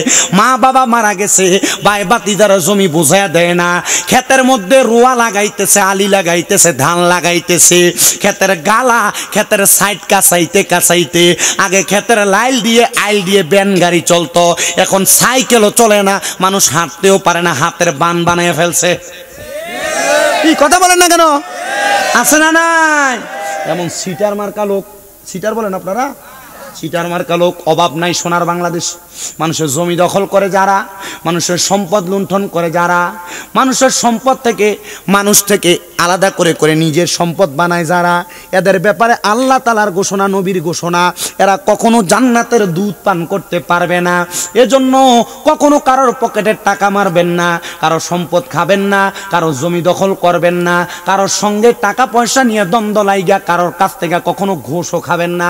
এমন ঘুষও যারা খায়, পরের হক যারা মেরে মেরে খায়, টাকা খায়া বিচার যারা ঘুরে দেয়, এদের ব্যাপারে আল্লাহ তাআলা সাবধানতা অবলম্বন করাইছে। আল্লাহ তাআলা আমাদেরকে বোঝার তৌফিক দান করুন, জোরে পড়েন আমিন। 4 নাম্বার পানি হলো জান্নাতের মধু। ওই জান্নাতের মধু কারা পান করবেন? নবীজির ঘোষণা, ওই জান্নাতের মধু তারা পান করবে। নবীজি গো, কারা পান করবে আপনি বলেন না? নবী আমার বলে যারা কোনোদিন মিথ্যা কথা বলে নাই, ফায়সা কথা বলে নাই, মানে গালিগালাজ করে নাই। এ যুবক ভাইরা, এ মুরব্বী বাবারা, এ পর্দার অন্তরালের আমার আম্মুজিরা, যদি গালিগালাজ মুখ দিয়ে বের হয়, যুবক ভাইরা বন্ধু বান্ধব চলাফেরার পথে কত গালাগালি করো তোমরা, একজন আরেকজনের সঙ্গে ফায়সা কথা বলো তোমরা, একজন আরেকজন কত রকমের মিথ্যা কথা বলো তোমরা। সাবধান, সতর্ক, যারা গালিগালাজ করে, মিথ্যা কথা বলে, তারা জান্নাতের মধু পান করতে পারবে না। যদি জান্নাতের মধু পান করতে চাও, গালিগালাজ করা বন্ধ করো, মানুষের সঙ্গে মিথ্যা কথা বলা বন্ধ করো। ব্যবসা বাণিজ্য করতে যাইয়া কত মিথ্যা কথা বলো, বন্ধু বান্ধব চলার পথে কত মিথ্যা কথা বলো। মা বোনেরা যারা শুনতেছেন, সংসারিক জীবনে স্বামীর সাথে কত মিথ্যা কথা তোমরা বলো। সাবধান, সতর্ক, জান্নাতের মধু যদি পান করতে চাও, তাহলে মিথ্যা কথা বলা যাবে না, মিথ্যা কথা বলা যাবে না। বলে হুজুর, মিথ্যা কথা বলা, পরের হক খাওয়া এবং দুনিয়া জমিনে নেশাদ্রব্য ত্যাগ করা, এগুলার কথা যে বলতেছেন হুজুর, ইমানের কথা যে বলতেছেন, আমাদের সমাজে কত মানুষ সুন্দর পাঞ্জাবি লাগায় রাখছে, কত পাগড়ি লাগায় রাখছে, কত সুন্দর টুপি লাগায় রাখছে, ইমামের পেছনে সামনের কাতারে নামাজ পড়ে আবার সুদও খায়, এমন মার্কা মুসল্লি বাংলা সমাজে আছে না নাই? এই সুদখোর নাই, সুদখোর নাই, সুদখোর কম না বেশি? আরে বাবা, শুধু নাই এই কথা না, দেখবেন আপনারা তাকায়া, যারা সুদ খায়, যারা ঘুষ খায়, আমাদের সমাজ এদেরকে ধরে নিয়ে মসজিদের সভাপতি বানায়। কি বানায় না? যারা সুদ খায়, ঘুষ খায়, পরের হক মেরে মেরে খায়, এদেরকে ধরে নিয়ে মসজিদের সেক্রেটারি বানায়, এলাকার সর্দার আর মাতাব্বরির দায়িত্ব দেয় সুদখোর গোলারে। আমি বুঝি না এদেরও কেমন নির্লজ্জ মানুষ এরা, এরা হারাম খায়া, সুদ খায়া, ঘুষ খায়া কেমনেই ভালো চাকরি করতে যায়। কি আপনাদের কি কষ্ট হচ্ছে? ওয়াজ কাজে লাগবে? আমি জানি না কি কাজে লাগবে। আর আপনাদের এলাকার মানুষ কি ধরনের ওয়াজ শোনে? আমি নওগাঁতেই প্রথম, আমাকে তখন দাওয়াতের জন্য কল করছে, আমি তখন দাওয়াতের জন্য কল করাতে আমি বলছি, ভাই আমি তো কখনো যাই না এত দূরে, প্রায় 8.5 ঘন্টা লাগে যায় আমাদের এলাকা থেকে এদিকে আসতে। আপনি বুঝেন আমার জীবন আছে নাকি এটা পানিভাত হয়ে গেছে? এটা পুরাই পানিভাত হয়ে গেছে। এই যে এখন ওয়াজ করবো, ওয়াজ করে আবার যাইতে হবে না, তখন এটা কি জীবন থাকবে? এই রাস্তায় রাস্তায় যদি ধরেন আপনি 8-8-16 প্রায় 17 ঘন্টা, এরপরে ধরেন ওয়াজ করা, ওই যে ঘরে বসে থাকা, এমনি একদিন শেষ, একদিন এক রাত শেষ হয়ে যায়, খুব কষ্ট হয় আমাদের। আপনারা যদি দোয়া করেন, এই কষ্ট আমার ঠিকঠাকভাবে এটা সুফল পাবো আর কি। আপনারা দোয়া করবেন তো ইনশাআল্লাহ? দোয়া করবেন তো ইনশাআল্লাহ? তাহলে এবার বলেন, সুদখোর আছে না নাই? ঘুষখোর আছে না নাই? পরের হক মাইরা মাইরা খায় যারা, তারাও আছে না নাই? আবার তাদের দোষ দিলে চলবে না, আমরাও কিন্তু কম না। ব্যবসা বাণিজ্য করার জন্য, আমাদের সমাজ চালানোর জন্য, নিজে চলার জন্য মাঝে মাঝে মানুষে একজনের সুদের টাকা দেয়, আমি যে তার কাছ থেকে সুদের টাকা নেই। আপনি মনে করেছেন যে সুদ খায় সেই মনে হয় গুনাহগার, কিন্তু নবী বলে না, যে ব্যক্তি সুদের টাকা দেয় তার থেকে যারা সুদের টাকা নেয় তারাও সমান তালের অপরাধী। জবান খুলে জোরে জোরে করেন নাউজুবিল্লাহ। বলে হুজুর আমি সুদ খাইও না, সুদ দেইও না, কিন্তু হুজুর আমি এলাকার সর্দার হওয়ার কারণে, এলাকার মুরব্বী হওয়ার কারণে আমাকে নিয়ে যায় সাক্ষী হওয়ার জন্য। আল্লাহর নবী কয়, যে ব্যক্তি সুদের টাকা পয়সা লেনদেনের সাক্ষী হয়, মানে শাহেদ হয়, যে ব্যক্তি খাইবে যেই অপরাধ তার হবে, সাক্ষী যে ব্যক্তি হবে তারও সমান অপরাধ হবে। জোরে জোরে বলি নাউজুবিল্লাহ। হুজুর আমাকে সাক্ষীও বানায় না, আমাকে কি করে জানেন? ওই যে একটা স্ট্যাম্প করে, 1 লাখ টাকা নিলে বছর শেষে 30,000 টাকা দেওয়া লাগবে। 1 লাখ টাকার স্ট্যাম্পে আমার নিচে দিয়ে একটা শুধু সিগনেচার নেই। আল্লাহর নবী কয়, যে ব্যক্তি সুদের কাতেব, মানে সুদের লেখালেখি করে, এই সুদের টাকা পয়সার লেখালেখি যারা করে, খাইলে যে বেটা যেই গুনাহ হবে, এই লেখালেখি করলে তারও সমান গুনাহ হবে। কি আপনারা ঠিক না? বলে হুজুর আমি ঠিক বলবো কিভাবে? আমিও তো বিপদে পড়ে সুদে নিছি 1 লাখ। হুজুর দোকান নেওয়ার জন্য আমি সুদে নিছি 1 লাখ, ব্যবসা করার জন্য সুদে নিছি 1 লাখ। সাবধান রে আব্বুজিরা, প্রয়োজনে নওগাঁ বাস স্ট্যান্ডে দেয়া বাদাম আর বুট বেচবা, রিক্সা চালাইবা, খেতে খামারে কাম করবা, তবুও হারাম টাকা দিয়ে তোমার জীবন গড়ো না। মনে রাখবা, হারাম পয়সার একটা ফোঁটা রক্ত যদি তোমার শরীরে প্রবাহিত হয়, এই শরীর কখনো জান্নাতে যাবে না, কারণ পুরাটা শরীর হারাম সম্পদের রক্ত দিয়া ভরপুর। এই শরীর জাহান্নামে যাবে, জাহান্নামে যাবে, জাহান্নামে যাবে। এবার আপনারা বলেন, এমন জাহান্নাম থেকে আমরা সবাই বাঁচার দরকার আছে না নাই? এ বাবাজিরা, এখন আবার পুরুষ মানুষ সুদ খায় না, বাড়ি বাড়ি মহিলারা সুদের ব্যবসা করে। কি আবুল কালাম হুজুর আপনি সামনে আসেন তো, ওই চেয়ার একটা নিয়ে সামনে আসেন আপনি। আমি স্টেজে ওঠার আগে আমি জিজ্ঞাসা করছি যে মাহফিলে নেতারা বক্তব্য দিবে কিনা, কোনো ডিস্টার্ব হবে কিনা। বলছে না হুজুর, আমাদের শ্রমিক পরিষদের একজন আছে আর আমাদের সভাপতি সাহেব আছে, এখানে কোনো রাজনৈতিক আলাপও নাই, কোনো কিছু নাই। আমি কইছি আল্লাহ আমারে বাঁচাইছে, আল্লাহ আসলে আল্লাহ আমারে বাঁচাইছে। কেন এখন তো এটা যুগ, আমি 2017 সাল থেকে ওয়াজ করি, গণেন তো 17, 18, 19, 20, 21, 22, 23, 24, 25 কয় বছর হয়েছে? 9 বছর হয়েছে। 9 বছর চলতেছে রানি, আমি ওয়াজ করতেছি। এরপর থেকে দেখি মোটামুটি স্টেজে উঠলেই অমুক নেতা বক্তব্য দিচ্ছে, সেমুক বক্তব্য দিচ্ছে, মুয়াজের মাঝখান দিয়ে বক্তব্য দিয়ে এটা করে সেটা কত কিছু হয়। আলহামদুলিল্লাহ আজকে ভালো লাগছে, আমার ভাই আগে দিয়ে শেষ করছে, শেষ এখন বসে আছে। আর নেতারা আসে স্টেজে উইটা বক্তব্য দিয়ে আবার গুরগুনি দিয়ে চলে যায়। আবার কি বলে জানেন, হুজুর আমার আরেকটা প্রোগ্রাম আছে, কিন্তু শুধু আসলে প্রোগ্রাম নাই বলে উঠে চলে যায়। ঠিক না? আমি আমার ভাইকে আমার পক্ষ থেকে এটা আন্তরিক জাযাকুমুল্লাহ, আল্লাহ যেন উত্তম জাযা দেয়, সভাপতি সাহেবকে উত্তম জাযা দেয়। আর বেশি ভালো লাগতেছে আপনাদের মাহফিল, আপনারা দাড়িওয়ালাকে সভাপতি বানাইছেন, আলহামদুলিল্লাহ। আলহামদুলিল্লাহ বলবে না তো? দাড়িওয়ালা মানুষটা লাগলে ভালো লাগে না আপনার? এ কথা বলে ভালো লাগে না? দাড়িওয়ালা মানুষ এটা তো ভালো মানুষ। আমি আপনার পান দিচ্ছি না, কিন্তু দোয়া করছি মন থেকে, আল্লাহ কবুল করুন। আমিন পড়েন, আরো দূরে পড়েন আমিন। আমাদের সমাজ এখন এই মুরব্বীদেরকে সম্মান করতে চাচ্ছে না, ঠিক না? এগুলাতে ঠিক থাকবেন, এই জায়গাগুলো ঠিক রাখবেন। আমার লাখ মানুষ দিয়ে কি হবে যদি লাখ মানুষ হেদায়েত না হয়? আমার দরকার 2-1 জন যেগুলো হেদায়েত হয়ে নামাজ পড়বে। যেগুলো আমার কথাই যে সুদের ওয়াজ করতেছি, সুদের ভয় দেখাচ্ছি, এরা সুদখানা ছেড়ে দিয়ে এরা হালাল খাবে, কথা বলে না। আমি যে এই 1 ঘন্টা পর্যন্ত বক্তব্য দিচ্ছি, আমি কি একটা রাজনৈতিক কথা বলছি? আমি কোনো কাউকে গালি দিছি? আমি গালিও দেই না, কিছু বলি না। আমার ডাইরেক্ট ওয়াজ, আপনি মানবেন জান্নাতে যাবেন, মানবেন না জাহান্নামে যাবেন, এটা আপনার বিষয়, আপনি মানবেন কিনা। তখন আল্লাহ যদি আমার জিজ্ঞাসা করে, তোকে বলছিল তুই মানুষকে হেদায়েতের বাণী শোনাইতে, তুই শোনাস নাই, আমি বলবো শোনাইছি, মানুষ মানে নাই, কার দোষ? যদি মাইনা যান, আপনি যদি আমার একটা কথা শুনে কোনো হারাম কাজ ছেড়ে দেন, গুনার কাজ ছেড়ে দেন, আল্লাহ যদি আপনাকে জান্নাতে দেয়, আপনি আল্লাহকে বলবেন আল্লাহ কেন জান্নাতে দিয়েছেন? আল্লাহ বলবে এই ভালো কাজের জন্য। আল্লাহ ওই যে শামীম রেজা কুমিল্লা থেকে আইসা আমাকে বলছিল, এজন্য আমি ভালো কাজ করছি। যদি আল্লাহ আপনার জান্নাতে, আল্লাহ শামীম রেজা কোথায়? তখন যদি দেখেন শামীম রেজা জাহান্নামে আছে, একটু আমাকে টান দিয়ে নিবেন আর বলবেন আল্লাহ এরা যদি আমার সাথে না দাও, কারণ এর কথা শুনে আমি হেদায়েত হইছি, কিন্তু এর জান্নাতে যাচ্ছে না, আমি যাচ্ছি, আল্লাহ এর ছাড়া আমি যাবো না, তাইলে আল্লাহ আমারে মাফ করবে। নিবেন তো ইনশাল্লাহ? আপনার রাজি আছেন তো ইনশাল্লাহ? তো আমার একটা বিশ্বাস আর কি, যারা আখিরি নবীর উম্মত, আল্লাহ তাআলা মনে হয় এই আখিরি নবীর উম্মতদেরকে জাহান্নামে দিবে না, আমার একটা বিশ্বাস মনে। কেন জানেন? কারণ আখিরি নবী মুহাম্মদ সাল্লাল্লাহু আলাইহি ওয়াসাল্লাম উম্মত গুনাহগার যারা, তাদের জন্য সেজদায় পড়ে থাকবেন। আল্লাহ তাআলা যতক্ষণ উম্মতকে মাফ না করবেন, সেজদা থেকে মাথা উঠাবেন না। আর নবীজি বলছেন শাফাআতি লি আহলিল কাবাইরি মিন উম্মতি, আমার উম্মতের ভিতরে যে উম্মত কবিরা গুনাহ করে, তাদেরকেও আমি সুপারিশ করে জান্নাতে নিয়ে যাব। এত আস্তে সুবহানাল্লাহ বললেন। এই যে নবীর মাহফিলটা এলাকার যুব সমাজের ভাইয়েরা সাজাইলো, আপনাদের ভালো লাগে নাই? দেখি কার কার ভালো লাগছে, একটু ডান হাত তোলেন তো, তাকবীর দেন তো হুজুর একটা, নারে তাকবীর, এখান দিয়ে আওয়াজ দিচ্ছেন, কোরআন সুন্নাহর আলো, মারহাবা বলেন মারহাবা। এই যুবকদের মা বাবার জীবন ধন্য।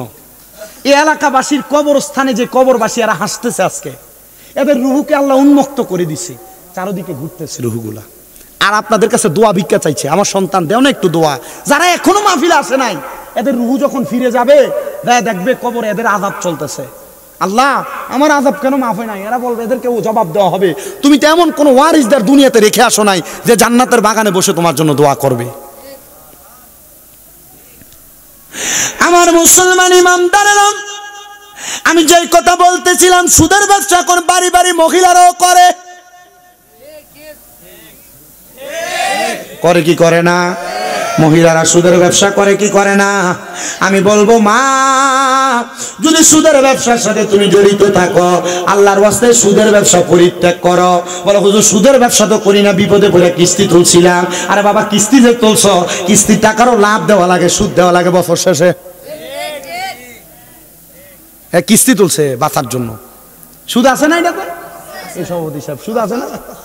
বাঁচবা কিভাবে চিন্তা করতেছে হুজুর, আমি তো তুলে রাখছি হুজুর। আস্তে আস্তে এগুলো বন্ধ করেন, এগুলো ছাড়েন তাড়াতাড়ি। বলে হুজুর আমি এলাকাতে এগুলা করি না, মহিলারাও করে না, কিন্তু সুদের ব্যবসার আরেকটা ন্যাশনাল সিস্টেম চালু হয়েছে। এলাকাতে মানুষ সুদখোর বলবে, এজন্য এলাকাতে সুদের ব্যবসা করে না, জমি জমা বিক্রি করে ব্যাংকে নিয়ে রাইখে দেয় 10-20 লাখ টাকা। এটার নাম দিছে এফডিআর। যখন ব্যাংকে রাইখে দেয়, ব্যাংকে রাখার পরে মাসে মাসে তুলে তুলে খায়। এই এফডিআর এর টাকাটা 10 লাখ টাকা রাখলে 10 বছর পরে 20 লাখ টাকা হয়। মাসে মাসে তুলে তুলে খায়। মানুষ বুঝেও না বেড়াতে সুদ খায়, মানুষ জানেও না বেড়াতে সুদ খায়। এ আব্বুজি দেখবেন চা দোকানে বসে লম্বা লম্বা কথা বলে, দেখবেন কোনো কাজকর্ম করে না, সুন্দর সুন্দর কথা বলে। কাকা আপনি করেন কি, খান কিভাবে? আল্লাহ চালায়।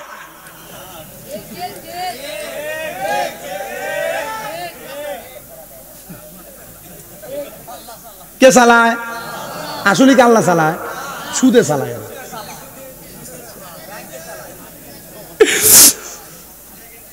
আপনার কষ্ট দিতেছে কোনো? আরেকটু কষ্ট দিব, শুধু অল্প সময় আপনারা বসবেন। রাজি আছেন ইনশাল্লাহ? এবার আসেন বাবার, আরেকটা সুদ আছে, এটা 4 নাম্বার সুদ, যেটা আপনার বউ আপনার পান দিয়া খাওয়ায়। বলে হুজুর এটা কি সুদ? এই সুদরা আপনার বউ কেমনে বলে দেখেন। হঠাৎ করে একদিন বলবে, তুমি যে যা ইনকাম করো সব তুমি শেষ করে ফেলো, আমাদের ছেলে মেয়ের ভবিষ্যৎ আছে না, আসো না ব্যাংকে একটা অ্যাকাউন্ট খুলে আমরা ডিপিএস করি। এটা আরেকটা সুদ। হ্যাঁ আছে, ওদের মোর ঘুরে দিব, ঘুরে দিব যদি সুদখোর রাগ করে। ওই আমাকে আমাদের কুমিল্লার এক মাহফিলে আমাকে এক লোক স্টেজে ওঠার আগে বলছে, হুজুর ও সুদখোর টুদখোর এগুলো কিছু বলার দরকার নাই। তা আমি ওয়াজ করতেছি, 8 জন উঠে গেছে। কয়জন? 8 জন উঠে গেছে। পরে ওঠার পরে আমি যখন নামছি, হুজুর দেখছেন আপনি যে সুদের ওয়াজ করছেন, আমাদের যে দান করার যে মূল বড় বড় ব্যক্তিগুলা এরা উঠে উঠে চলে গেছে। আমি বললাম সুদ করে টাকা মসজিদে লাগাবা? আমি বললাম তো কারা তারা কারা? হুজুর সুদের ওয়াজ করার সময় দেখলেন না 8 জন উঠে গেল, সবাই নিরাল বসে আছে।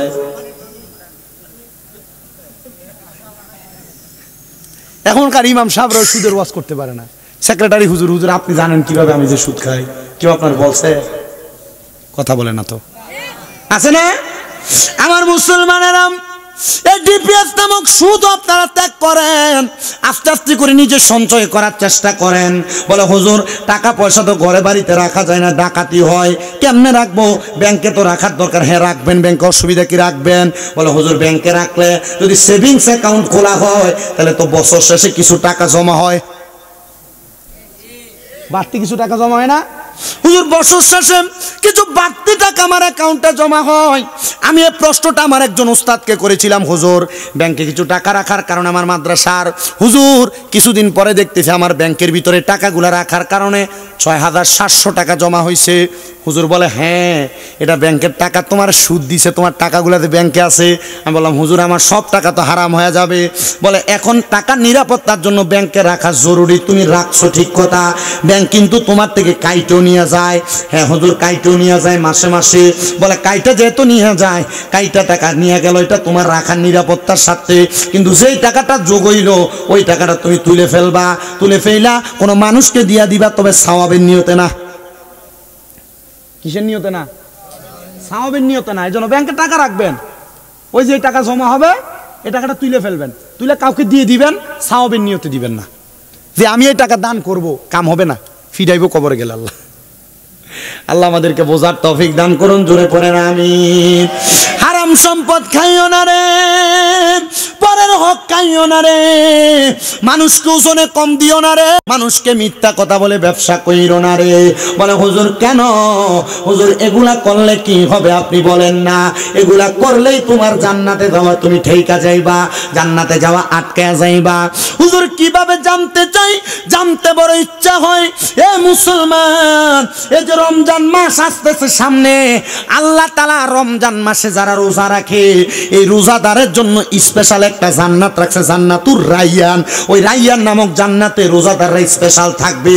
কিন্তু এই রমজান মাস আসলে দেখবেন মিডিল ইস্টের বহু দেশের মধ্যে এরা জিনিসপত্রের দাম কমায়া দেয়, দাম কমে মানুষকে বেশি বেশি করে হাদিয়া দিয়া দেয়। কিন্তু বাংলাদেশের সোনার ছেলে ব্যবসায়ীরা বুট মজুদ করে, তেল মজুদ করে, চিনি মজুদ করে, এরা ডাল মজুদ করে, এরা তেল মজুদ করে, আবার চাউল মজুদ করে, এরা খেজুর মজুদ করে, মজুদ করে করে বাজারের মধ্যে মালের সংকট সংকট দেখায়। এবার মালের সংকট থাকলে তখন দামটা বাড়ায়া দেয়, তখন গোডাউন থেকে আইনা আইনা বেশি দামে দামে বিক্রি করে। এমন সিটার মার্কা ব্যবসায়ীও সোনার বাংলাদেশে আছে না নাই?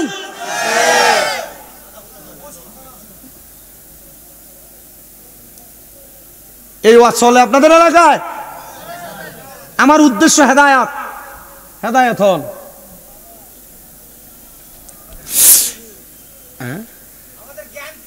জ্ঞান ফিরুক। আর জ্ঞান আছে সবার। আপনি কি মনে করেন যারা ওজনে কম দেয় এ ব্যক্তি কি জ্ঞান নাই তার? এর জ্ঞান আছে, এর জন্য ওজনে কম দেয়, এর বেশি লাভ হবে। আপনি কি মনে করেন যে ব্যক্তি সুদ খায় তার জ্ঞান নাই? কিভাবে জ্ঞান আছে শুনবেন। আমাদের এলাকার সুদখোর, এ সুদ খায়। তো 1 লাখে বছরে সুদ নেয় 30,000। মানে 1 লাখ টাকা যদি দেয় নেয় 1 বছরের জন্য, 1 বছর পরে 1,30,000 তারা দেওয়া লাগবে। এখন এক লোক তার থেকে বিপদে পড়ে 5 লাখ টাকা নিচ্ছে। এটা সুদে আসলে 12.5 লাখ টাকা হয়েছে। কত লাখ? 12.5 লাখ টাকা যখন হয়েছে তখন চিন্তা করলো যে আমি 12.5 লাখ টাকা এখন যদি আরেক বছর থাকে তাহলে 5 লাখ টাকা সুদ, 3 5 15, 1.5 লাখ টাকা বাড়বে। আমি আর রাখা যাবে না। চিন্তা করছে আমি আমার নিজের ভিটার জায়গা বিক্রি করে দিব। এর ভিটার জায়গা বিক্রি করছে, বাপের ভিটা বিক্রি করে তার থেকে টাকা নিছে 5 লাখ। এরা বলছে ভাই তোমার থেকে আমি 5 লাখ টাকা নিলাম, তো 5 লাখ টাকা নিয়ে এখন তো আমার সুদে আসলে 12.5 লাখ টাকা হয়েছে, তুমি একটু কষ্ট করে উপরে 2.5 লাখ মাফ করে 10 লাখ নিয়ে যাইবা। তখন সুদখোর তারা উত্তর দিছে আমি যদি তোমার থেকে 2.5 লাখ টাকা কম নেই, আল্লাহ কি কবরে গেলে সুদ খানার কারণে আমার একটা মায়ের কম দিবে? আচ্ছা বলেন তো, এ জানে কবর আল্লাহ পিলাইব তবু এ সুদ খায়। এ বলতেছে আল্লাহ কি আমার কবর একটা বিটা কম দিবে? আমি বললাম ইয়া আল্লাহ, তোমার এই কথা বলছে? বলে হ্যাঁ। ও কাকা শুধু সুদ খায় না, এ কথা বলে না, এ 5 ওয়াক্ত নামাজ পড়ে। কি করে? আপনাদের এলাকায় এমন জাতের মুসল্লি বহুত আছে, আপনি খুঁজা দেখেন। এই জন্য আমাদের এলাকার এক শিল্পী লেখছিল আর কি, আজান দিলে সবার আগে মসজিদে যায়, আবার মসজিদের বাইরে এসে সুদের টাকা খায়। নামাজ হইল না রে তোর, নামাজের লইলি না খবর। ওরে ধরলি নামাজ, পড়লি নামাজ, সারা জীবন ভর নামাজ হইল না রে তোর, নামাজের লইলি না খবর। নামাজ তুমি ধর্ম জানো, চুরি তোমার পেশা, এমন নামাজ কবুল হবে কেমনে করলাই আশা। নামাজ হইল না রে তোর, নামাজের লইলি না খবর। নামাজের ভিতরে তারে মশায় কামড় দিলে, মশা তুমি আগে মারো, রুকু সেজদা ফেলে। আছে না? অভাব নাই। এ নামাজে দাঁড়িয়েছে আল্লাহু আকবার, বাচ্চা পোলাপান যদি দুষ্টমি করে শুধু দাঁড়াও। কথা বলেন না কেন? এই জন্য আমি সবার কাছে আবদার করব, এ হারাম কানো বন্ধ, ওজনে কম দেও বন্ধ, ব্যবসার সময় মিথ্যা কথা বলো বন্ধ। আসেন আমার বাবাজিরা, এবার আরেকটা কথার মধ্যে চলে যায়। যে তো রমজান আসতেছে সামনে, এই রমজান মাসে সম্পদওয়ালারা যাকাতও দিতে চায় না, যাকাতও দিতে চায় না, যাকাত দিতে বড় অবহেলা করে। আমার আগের হুজুর দেখলাম বয়ান করলো, যাকাতে লুঙ্গি, যাকাতে শাড়ি লেখা থাকে, করলো না ওয়াজ? এ বাবা এটা যাকাত দেওয়ান, এটা সিটারি হিসাব, এটা বাটপারি হিসাব। বলে হুজুর কিভাবে? অনেকে যাকাত দেওয়ার কথা চিন্তা করে না। বাংলাদেশে যে পরিমাণ পয়সাওয়ালা আছে তারা যদি হিসাব করে করে যাকাত দিত, আমার মনে হয় সোনার বাংলাদেশে 3 বছর যাকাত দিলে একটা গরিবও থাকবে না। কি এ দেখবেন 20টা লুঙ্গি 20টা শাড়ি আইনা যাকাত দেয়, এলাকা যাকাত দেওয়া শেষ। ঠিক না? না মুসলমান, এগুলা করা যাবে না। মনে রাখবেন আল্লাহর নবীর ঘোষণা, যেই ব্যক্তি যাকাত দেয়, যাকাত তার সম্পদকে পবিত্র করে, যাকাত তার সম্পদকে পবিত্র করে, যাকাত তার সম্পদকে নিরাপদে রাখে। আপনি যদি যাকাত দেন, হুজুর কিভাবে যাকাত দিব? মনে করেন আপনার কাছে 7.5 ভরি স্বর্ণের দাম যত, আবারও বলি 7.5 ভরি স্বর্ণের দাম যত, এর পরিমাণ টাকা, এর পরিমাণ সম্পদ অথবা এই পরিমাণ স্বর্ণ যদি আপনার কাছে থাকে, এই 7.5 ভরির দাম বাদ দিয়ে উপরোক্ত যত সম্পদ থাকবে এই সম্পদের যাকাত দেয়া লাগবে। বাংলাদেশের হিসাব মোতাবেক প্রতি 1 লাখ টাকায় 2,500 টাকা করে যাকাত দেওয়া লাগবে। হুজুর কেন? যাকাত যদি দেন আল্লাহ তাআলা আপনার সম্পদকে পবিত্র করে দিবে। এ সম্পদওয়ালারা, ধনী মানুষরা, পর্দার অন্তরালের মা বোনেরা, আপনাদের যাদের স্বর্ণ আছে, টাকা পয়সা আছে, ব্যাংক ব্যালেন্স আছে, আপনারা নির্দিষ্ট পরিমাণ যাকাত দিবেন। যাকাত যদি দেন আপনার সম্পদ চুরি হবে না। যাকাত যদি দেন আপনার সম্পদের ভিতরে মানুষের কোনো নজর পড়বে না।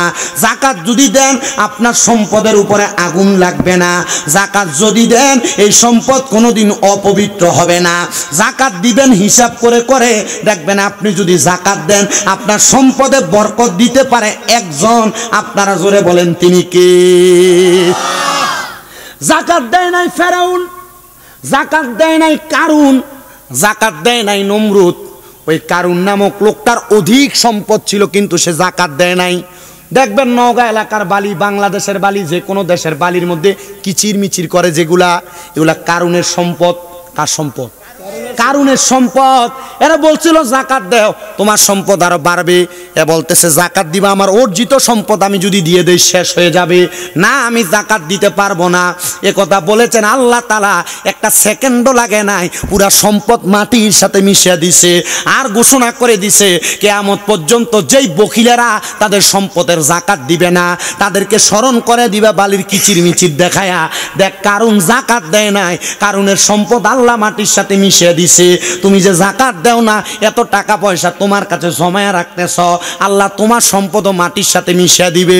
বলো হুজুর কেমনে জানতে চায়? দেখবেন লাখ টাকার মালিক, কোটি টাকার মালিক বালা করে রাতে ঘুমাইতে পারে না, ডাক্তারের কাছ থেকে যায় ঘুমের ট্যাবলেট আনার জন্য, ঘুম হয় না। ডাক্তারের কাছে লাখ লাখ টাকা দিয়ে দেওয়া লাগে।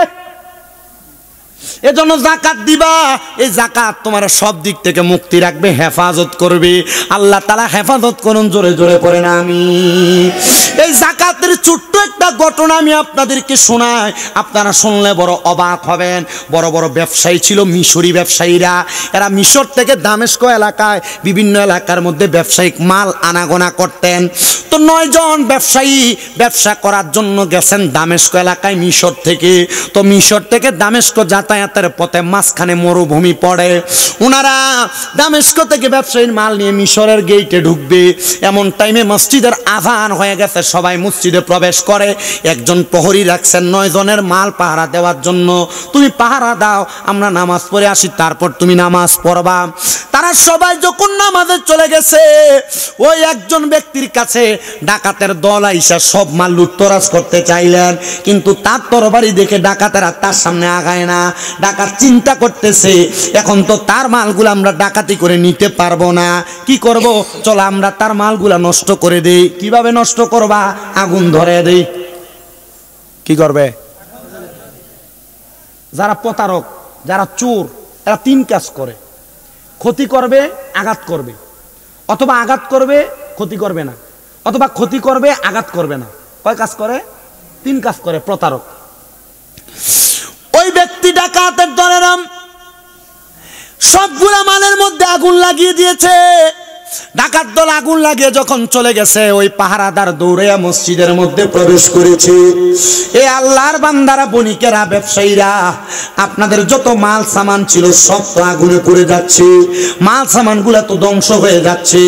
9 জন ব্যবসায়ীর ভিতর থেকে 9 জন থেকে 8 জন দৌড়ে মালের কাছে গেছে, একজন আসে না, নামাজে দাঁড়িয়ে আছে। সবাই যা দেখতেছে যে 8 জন দৌড়ে দৌড়ে আসছে, 8 জনের মালগুলা পুরো ছাই হয়ে গেছে, কিন্তু যে একজন এখনো আসে নাই তার মালগুলা ঠিকঠাক আছে। কিন্তু শুধু মালগুলা যে ঢাকনা দিয়ে গেছিল, মালগুলা ঢাকনা দেওয়ার কাপড়টা পুড়ে গেছে। ওই 8 জন 9 জনের ব্যক্তির একজন যখন ফিরে আসছেন, তারা বলতেছে তুমি পাগল নাকি? তোমার সব মাল পুড়ে যেতে লাগছিল, তুমি আসো নাই, তুমি কেন আসো নাই? বলে আমার মাল তো ঠিক আছে, আমি দেখতেছি তোমাদের মাল পুড়ে গেছে। উনি ডাক দিয়ে বলেন হ্যাঁ আমি পাগল, আমি আল্লাহ এবং তার রসুলের পাগল। আল্লাহ এবং রসুলের কথা শুনে আমি আমার মালের যাকাত আদায় করেছি। মালের যাকাত দেওয়ার কারণে আল্লাহ তাআলাই আমার মালকে রক্ষা করে করেছে, আর তোমরা জাকাত দেও না বিদায় তোমাদের মাল আগুনে পোড়ায়া দিয়েছে। বলে কি বলো? বলে হ্যাঁ, আমি আমার মালের জাকাত দিয়েছি। এবার 8 জন থেকে একজন ডাক দিয়ে বলতেছে, যদি তুমি জাকাত দিয়ে থাকো, তোমার মাল যে তো পুড়ে নাই, একটা চাদর দিয়ে যে মালগুলা ঢাকনা দিয়েছো, একটা মাল এই চাদরটা তো এখনো পুড়ে গেছে। বলে এটার উত্তর এখন দিতে পারবো না, আমার সাথে বাড়িতে চলো, তখন তোমাকে উত্তর দিচ্ছি। বাড়িতে গেছেন, স্ত্রীকে প্রশ্ন করলেন, স্ত্রী আমার দামেস্ক থেকে মাল আনার সময় মালগুলাকে ঢাকনা দেওয়ার জন্য তুমি যে কাপড় আমাকে দিয়েছিলা, তুমি বলো গত বছর যে আমি হিসাব করে জাকাত দিয়েছিলাম, আমার ওই মালগুলা যে আমি ঢাকনা দেওয়ার কাপড়টা নিয়েছি, ওই কাপড়টার জাকাত আমি আদায় করেছি কিনা? স্ত্রী বলেছেন, স্বামী না না, আদায় করেন নাই, কারণ এই কাপড়টা তখন আমাদের কাছে ছিল না, পাশের মহল্লার একজন এই কাপড়টা তার কর্ম সম্পাদনের জন্য নিয়ে গেছে, এজন্য তার কাছে ছিল বিদায় আমি এটার হিসাব আমি আপনাকে দেই নাই। স্বামী বলতেছে, ব্যবসায়ীরা শোনো, আমি যেই মালের জাকাত দিয়েছি এই মাল পুড়ে নাই, যেই মালের জাকাত দেই নাই এই মাল অনিরাপদ ছিল, এজন্য আমি আমার ওই মালের আশাও করি না। মনে রাখবা, তুমি যদি কারোর কাছে কোনো টাকা লেও না দেও না, কোনো পানা দাও না থাকো, তুমি যদি টাকাটা পাও না, পাওয়ার সম্ভাবনা থাকে, তাহলে ওই টাকার হিসাব করেও জাকাত দেওয়া লাগবে। ব্যাংকে যত টাকা থাকবে হিসাব করে তার জাকাত দেওয়া লাগবে। বলে আমার 2টা বাড়ি 3টা বাড়ি, যেই বাড়িতে তুমি থাকো এই বাড়ি ছাড়া বাকি 2-3টা বাড়ি জাকাত দেওয়া লাগবে। বলে আমার একটা ক্ষেত 2টা ক্ষেত ফসলি ক্ষেত, আমার আপনার প্রত্যেকটা ফসলি ক্ষেতের জাকাত দেওয়া লাগবে। আমার একটা গরু 2টা গরু, এগুলার জাকাত দেওয়া লাগবে। হুজুর কেমন করে জাকাত দিব? মসজিদের হুজুর যে রাখলেন এদের থেকে একটু জাইনা নিয়েন, কিন্তু আপনি জানতে চান না। মসজিদে গেলে ময়লা দেখলে হুজুরকে ধমকাইতে ভালোই পারেন, কিন্তু যে বিষয় জানা লাগবে এই বিষয় আপনি জানতেই চান না। কথা কন না ঠিক কিনা? এই মুসলমানেরা এগুলা জাইনা নেওয়ার চেষ্টা করবেন। জাকাতের ব্যাপারে একটু কথা বলে দিয়ে গেলাম, আর একটা কথা আমি আপনাদের কাছে বলে দিয়ে যাই, আপনারা আপনাদের নারীদেরকে পর্দা করাবেন। বলে হুজুর কেন পর্দা করাবো? মা বোনেরা এই ব্যাপারে বড় অসতর্ক। আপনি কত সুন্দর নওগাঁ বাজারে ঘুরতেছেন, আব্দুল আজিজ পার্ক না কি জানি পার্ক একটা দেখে আসছি, ওই জায়গায় কত রকমের পার্ক, আসার সময় দেখ আব্দুল জলিল পার্ক, অনেক পার্ক আছে, আপনি সেখানে অবাধভাবে যাইতেছেন, আপনার মাথার ঘুমটা খোলা, আপনার চেহারা পর পুরুষ দেখতেছে।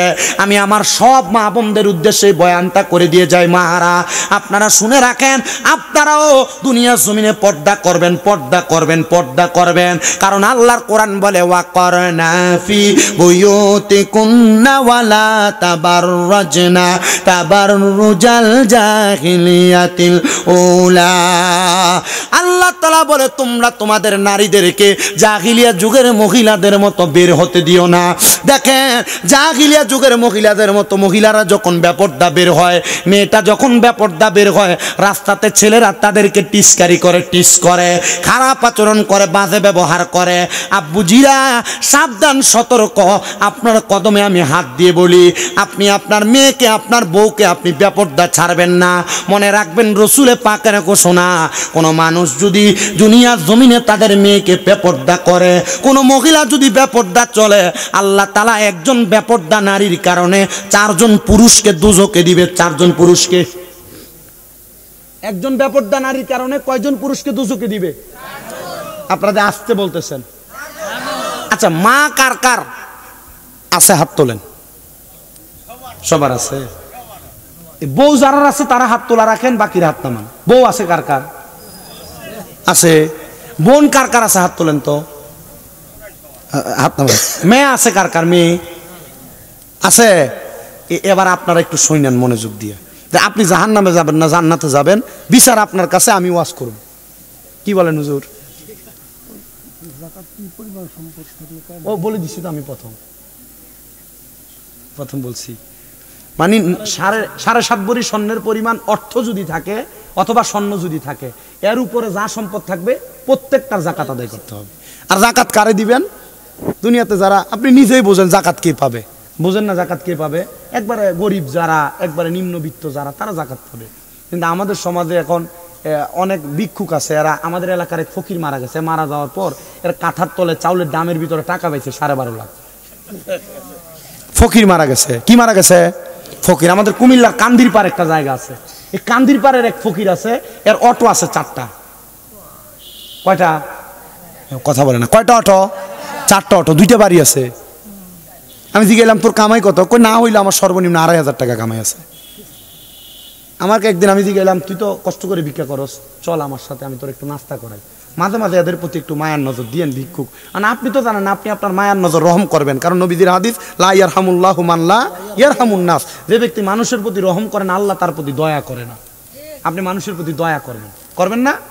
এই যে রমজান মাস আসতেছে, আপনার পক্ষ থেকে যে কোনো একজন ব্যক্তিকে একটু ইফতার দিবেন। 2 জনকে যদি বেশি সামর্থ্য থাকে 2 জনকে দিবেন, বেশি মানুষকে ইফতার দিবেন। বুট কিনা দিবেন, চনা কিনা দিবেন, ডাল কিনা দিবেন, 2 কেজি খেজুর কিনা দিবেন, মুড়ি কিনা দিবেন, সেমাই কিনা দিবেন। বলে হুজুর কেন? নবীজি বলছেন তোমাদের যদি সামর্থ্য থাকে তাহলে তোমরা তোমাদের মুসলমান ভাইদেরকে 1 গ্লাস দুধ দ্বারা ইফতার করাও। যদি এটা না পারো একটা খেজুর দ্বারা ইফতার করাও। যদি না পারো 1 গ্লাস পানি দ্বারা ইফতার করাও। যদি এটা করো আল্লাহ তাআলা ইন্তেকালের পর তোমাদেরকে কাউসারের পানি দ্বারা সম্মানিত করবে। ইফতার করাবেন তো ইনশাআল্লাহ? এলাকার কোনো গরিব আছে, সাহারি করার জন্য আপনি গরুর গোশত দিয়ে ভাত খাচ্ছেন, আপনি একটু প্রয়োজনে 1 কেজি আলু দিবেন, গরুর গোশতের সাথে মুরগির সাথে 1 কেজি আলু দিবেন। আপনার তরকারি গ্রানটা যখন পাশের ঘরে যায় ওই মানুষটার মনে কষ্ট, যা হারে আমি যদি একটু গোশত দিয়া ভোর রাতে ভাত খাইতে পারতাম। আপনি আপনার বাড়ি থেকে 1 বাটি 1 পেয়ালা তরকারি তার বাড়িতে পাঠাবেন। কি দরকার আছে না? দরকার আছে না? দুধ দিয়ে কলা দিয়ে আপনি ভাত খান, কিন্তু সে গরিব, সে পারে না। আপনি 1 কেজি দুধ তার কিনা দিবেন। রমজান মাসের হিসাব বুঝেন না? আল্লাহ তাআলা 70 থেকে 700 গুণ সওয়াব দিবে 1 টাকা দান করলে। আপনি এতদিন 70-এ পড়েছিলেন, আমি নবীর হাদিস শরীফ পড়ে দেখি 70 থেকে 700 গুণ সওয়াব দিবে। এই রমজানে আল্লাহ তাআলা পাক এবং পবিত্র করবে। কষ্ট হইতেছে আপনাদের? অসুবিধা হইতেছে আপনাদের? আপনাদের কাছে কি মনে হইতেছে যে আমি কথাগুলো বলতেছি এগুলো কাজে লাগবে? আব্বা কোনো সমস্যা হইতেছে আপনাদের? একটু বইলেন, আল্লাহ কবুল করুক। তাহলে রমজান মাসে মানুষের প্রতি রহম করবেন তো? দয়া করবেন তো? মায়া করবেন তো? ইনশাআল্লাহ পড়ে না তো? জোরে পড়েন ইনশাআল্লাহ। কোন কথা বলতেছিলাম? কোনটা বলতেছিলাম? পর্দা। এই পর্দার কথাই ছিলাম। এই পর্দার ধারাবাহিকতা আসেন। আপনার যারা বউ আছে, মা আছে, বোন আছে, মেয়ে আছে, নবী আমার বলেছেন দুনিয়াতে যেই ব্যক্তির একটা কন্যা সন্তান আছে তার জন্য একটা জান্নাত বরাদ্দ। 2টা কন্যা সন্তান থাকলে 2টা জান্নাত বরাদ্দ। 3টা কন্যা সন্তান যার আছে সেই ব্যক্তি আমি নবীর সাথে জান্নাতে থাকবে। কিন্তু এই মায়াটা বেপর্দা ঘুরে, চুল ছাড়া দিয়ে ঘুরে, রাস্তাঘাটে চেহারা দেখে ঘুরে, পরপুরুষের সঙ্গে কথা বলে, জিনা এই মেয়ের কারণে বাবা জান্নাত পাবে না। কোনো বাবা মেয়ে জন্ম দেওয়ার পরে বাবা যদি মেয়েকে পর্দা না করায়, যখন মেয়েকে হাসরের ময়দানে প্রশ্ন করবে তুমি কেন পর্দা করাও নাই, মেয়ে বলবে আমার আব্বাই আমার পর্দা করায় নাই, তখন মেয়ে এবং বাপ 2 জনকে দুজকের আগুনে দেওয়া হবে। আপনার মায়া গায়ে হলুদের অনুষ্ঠানে যেই ডান্স মারে, যেই নাচান আছে না, আপনার মায়ার কারণে আপনি দুজকে যাবেন। 2 নাম্বার, কোন ভাই যদি তার বোনকে পর্দা না করায়, এ ভাই তুমি তোমার বোনকে মোটরসাইকেলের পেছনে করে নিয়ে ঘুরো, মনে রাখবারে তোমার বোনটাকে পরপুরুষে দেখে, এটার কারণে তুমি ভাই বোনটারে বেপর্দা ছাড়ার কারণে তুমিও দোজকে যাবা। 3 নাম্বার, কোন সন্তান যদি তার মাকে পর্দা না করায়, ওই সন্তান তার মাকে বেপর্দা চালানোর কারণে মা সন্তান 2 জন দোজকে জ্বলবে। আর 4 নাম্বার, আপনাদের যাদের বউ আছে, আপনারা তো কত সুন্দর বউকে নিয়ে ছোট ভাইয়ের সামনে বসতে দেন, বলে তুমি আমার ছোট ভাইকে ভাত বেড়ে দাও, ভাত বেড়ে দেয়, কথা সত্য, কিন্তু আপনি বলেন এটা তোমার ভাইয়ের মতো কি হবে? কিন্তু নবী বলেন না, ভাইয়ের মতো না। একটা ভাবির জন্য তার দেবর হলো কাল সাপের মতো মৃত্যু সমতুল্য। একটা ভাবিকে তার দেবর যদি দেখে তাহলে ভাবিটা মৃত্যুবরণ করেছে এমন হয়ে যায়।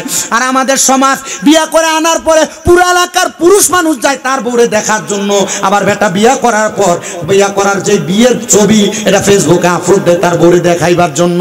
মনে রাখবা তোমার বউ যে বেপর্দা, তোমার বউরে যে পরপুরুষে দেখছে, এটার কারণে তোমার স্ত্রীটা দায়ুস হয়ে গেছে। দায়ুস, ওই দায়ুস মহিলা কোনোদিন জান্নাত জান্নাতে প্রবেশ করবে না।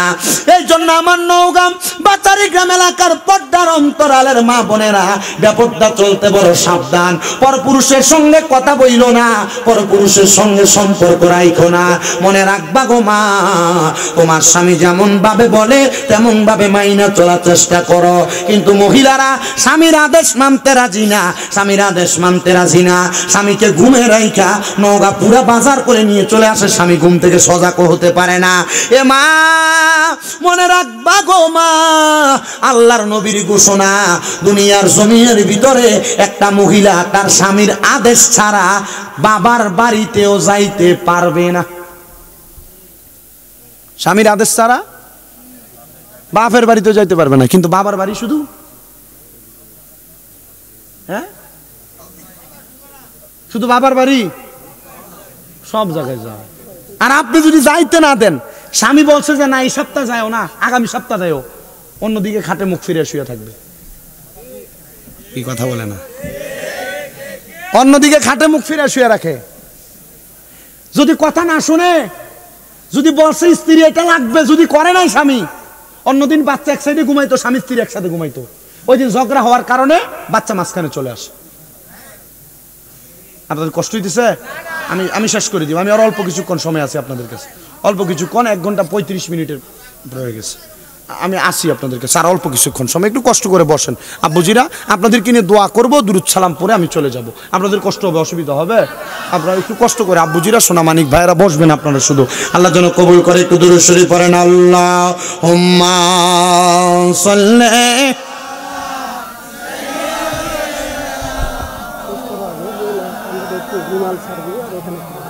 ওয়ালা আলি সাইয়্যিদিনা।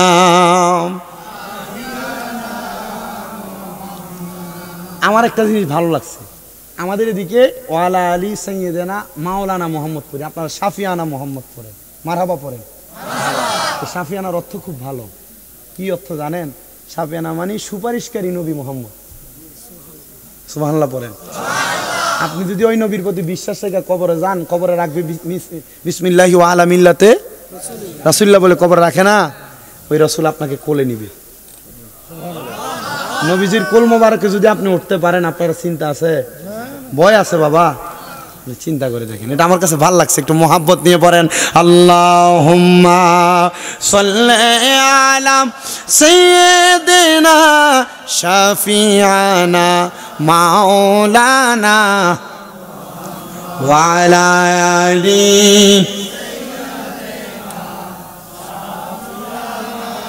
ভাল লাগে না? আমার কাছে প্রথম শুনে শুনে ভাল লাগছে, এই জন্য আমি আপনাদেরকে উপরে, আমি একটু পইরা এই জায়গাটা আমি বুঝি নাই প্রথমে, পরে যখন পড়তেছেন পরে আমি বুঝা নিছি, পরে আমার কাছে ভাল লাগছে, কলিজা ঠান্ডা হয়ে গেছে। মারহাবা পড়েন। আল্লাহ কবুল করুক, আমিন কোন। এই মহিলারা যারা স্বামীর কথা শোনো না, তাদের ব্যাপারে সাবধান দিচ্ছি। তোমার স্বামী তোমাকে কোনো কাজ করতে বলে, তুমি শোনো না, তোমার ব্যাপারে সাবধান দিচ্ছি। কোন মহিলা যদি তার স্বামীর আদেশ না মানে, তাহলে ওই মহিলারা জান্নাতে যাওয়া বড় কষ্ট হয়ে যাবে। বলে হুজুর কেন? কারণ হইল এই মহিলা স্বামীর অবাধ্য, স্বামীর কথা শুনে না, এটার কারণে আল্লাহ তাআলা ওই মহিলার প্রতি নারাজ হয়ে যায়। যারা স্বামীর আদেশ মানো না, বলে হুজুর কেমনে মানবো? আমার স্বামী সিগারেট খাইতে খাইতে মুখে দুর্গন্ধ লাগে, আমার স্বামীকে আমার এখন আর ভালো লাগে না, দেবরটাকে ভালো লাগে।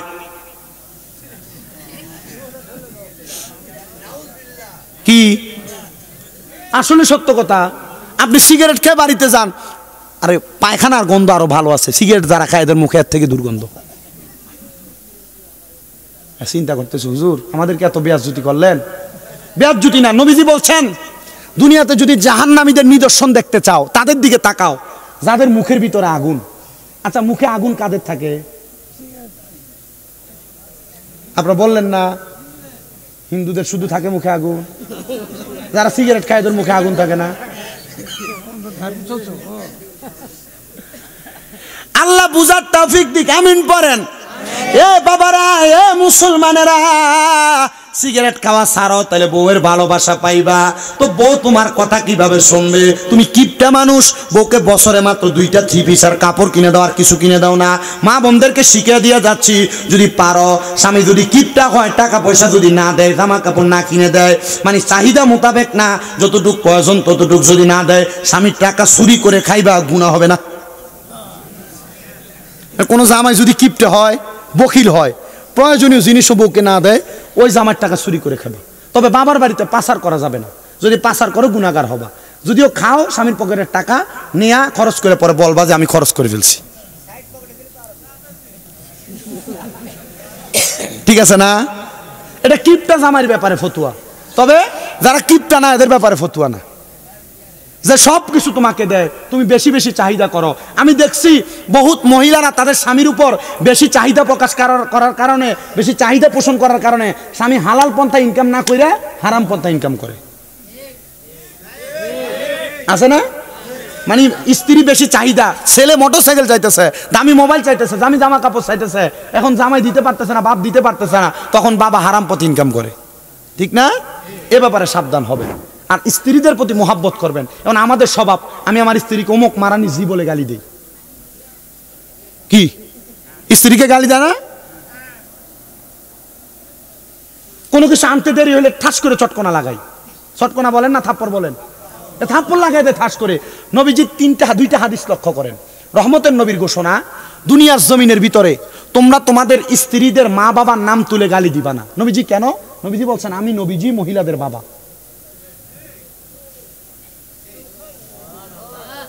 নাই সুবহানাল্লাহ, আরো জোরে সুবহানাল্লাহ। আমি নবী মহিলাদের বাবা। 2 নাম্বার, তোমরা তোমাদের স্ত্রীদের গালের মধ্যে আঘাত করবা না। নবী কেন? বলে তোমাদের স্ত্রীরা হলো তোমাদের কাছে সাময়িক সময়ের মেহমান। জোরে জোরে পড়েন সুবহানাল্লাহ। মনে রাখবেন, যদি আপনি অত্যাচার করেন, বউ জান্নাতে যাবে। আল্লাহ তাআলা এই বউকে জান্নাতের 40টা হুরের সরদারিনী বানায় দিবে। আর আপনি যদি বউকে মারেন, যদি বউ যদি হুরগুলার শিখিয়ে দেয়, একটা একটা করে মার, আপনি মারবেন দুনিয়াতে একটা, আর 40টা হুর একটা একটা করে মারলে 40টা খাবেন আপনি।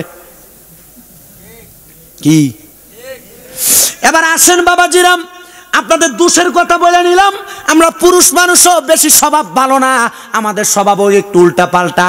আমরা বউয়ের সামনে শালীর প্রশংসা করি, ভাবির প্রশংসা করি।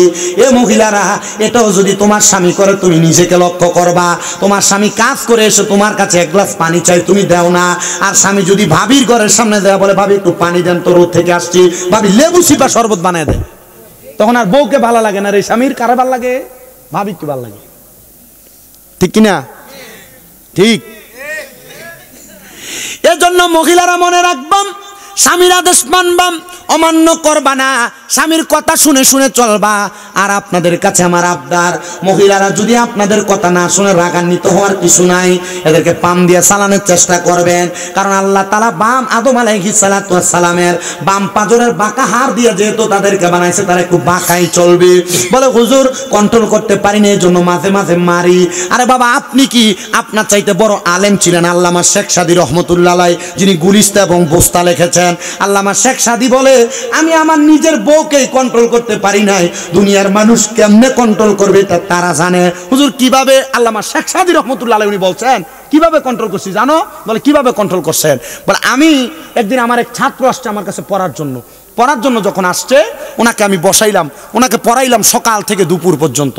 দুপুর যখন হইলো, আমি আমার ছাত্রকে বললাম, ছাত্র তুমি যেহেতু দুপুর হয়ে গেছে, আমার বাড়ি থেকে কিছু খায়া যাইবা। আপনাদের কষ্ট হইতেছে নাকি? ওঠা বসা করেন না। বলতেছে তুমি আমার এখান থেকে একটু খায়া যাইবা। তো আল্লামা শেখ সাদী রহমতুল্লাহ আলাইহ উনি গেছেন, পেছনে যায় দেখতেছেন ঘরে কোনো খানা নাই। খানা বউ চাউল নিয়া পাতিলের মধ্যে রাখছে, পানি দিয়ে রাখছে। এখন তো আমরা সিলভারের পাতিলে রান্না করি, আগে মাটির পাতিলে রান্না করতো। তো মাটির পাতিলের মধ্যে চাউল নিয়ে রাখছে, চাউলে পানি দিয়ে রাখছে। সবজি কাইটা সবজিতে পানি দিয়ে রাখছে। তো আল্লামা শেখ সাদী রহমতুল্লাহ আলাইহ এটা দেখা বউকে একটা ধমক দিছে, এখনো রান্না হয় নাই। বউ বলছে লাকড়ি তো আনেন নাই, লাকড়ি জোগাড় করতে পারলা না? আচ্ছা, লাকড়ি জোগাড় করা কি বউয়ের কাম? লাকড়ি জোগাড় করা বউয়ের কাম? তা আপনার বউ যে রাস্তায়। আচ্ছা, আমাদের সমাজে যদি বউ এভাবে মারতো স্বামীকে, উল্টে মারতেন না আপনি? উল্টে মারতেন আপনি। আল্লামা শেখ সাদী বলেন, আমি আমার স্ত্রীকে মারি নাই, আঘাত করি নাই, প্রহার করি নাই, আমি তাকে এমন সাবধানতার সাথে তাকে শাসন করেছি, সে হেদায়েত হয়ে গেছে। কিভাবে? আমি আমার স্ত্রীকে বললাম, ঠিক আছে তুমি যেহেতু আমাকে এভাবে মারলা, আমার গলাতে এটা লাগছে, যেহেতু আমি এখন রাস্তায় যাব আর পাড়ার লোককে ঘুরে ঘুরে বইলা বেড়াবো, দেখো আমার বউ আমাকে কত ভালোবাসে, আমাকে এত সুন্দর একটা মালা পরাই দিছে। আল্লামা শেখ সাদী বলে, এই কথা বলতে দেরি আমার স্ত্রীর সাথে সাথে আমার পায়ে পড়ে গেছে। কিভাবে? পায়ে পড়া আমার স্ত্রী বলছে, স্বামী এই কথা যদি আপনি মানুষকে বলেন, মানুষ আপনাকে খারাপ বলবে না, বলবে কাকে? আমাকে খারাপ বলবে।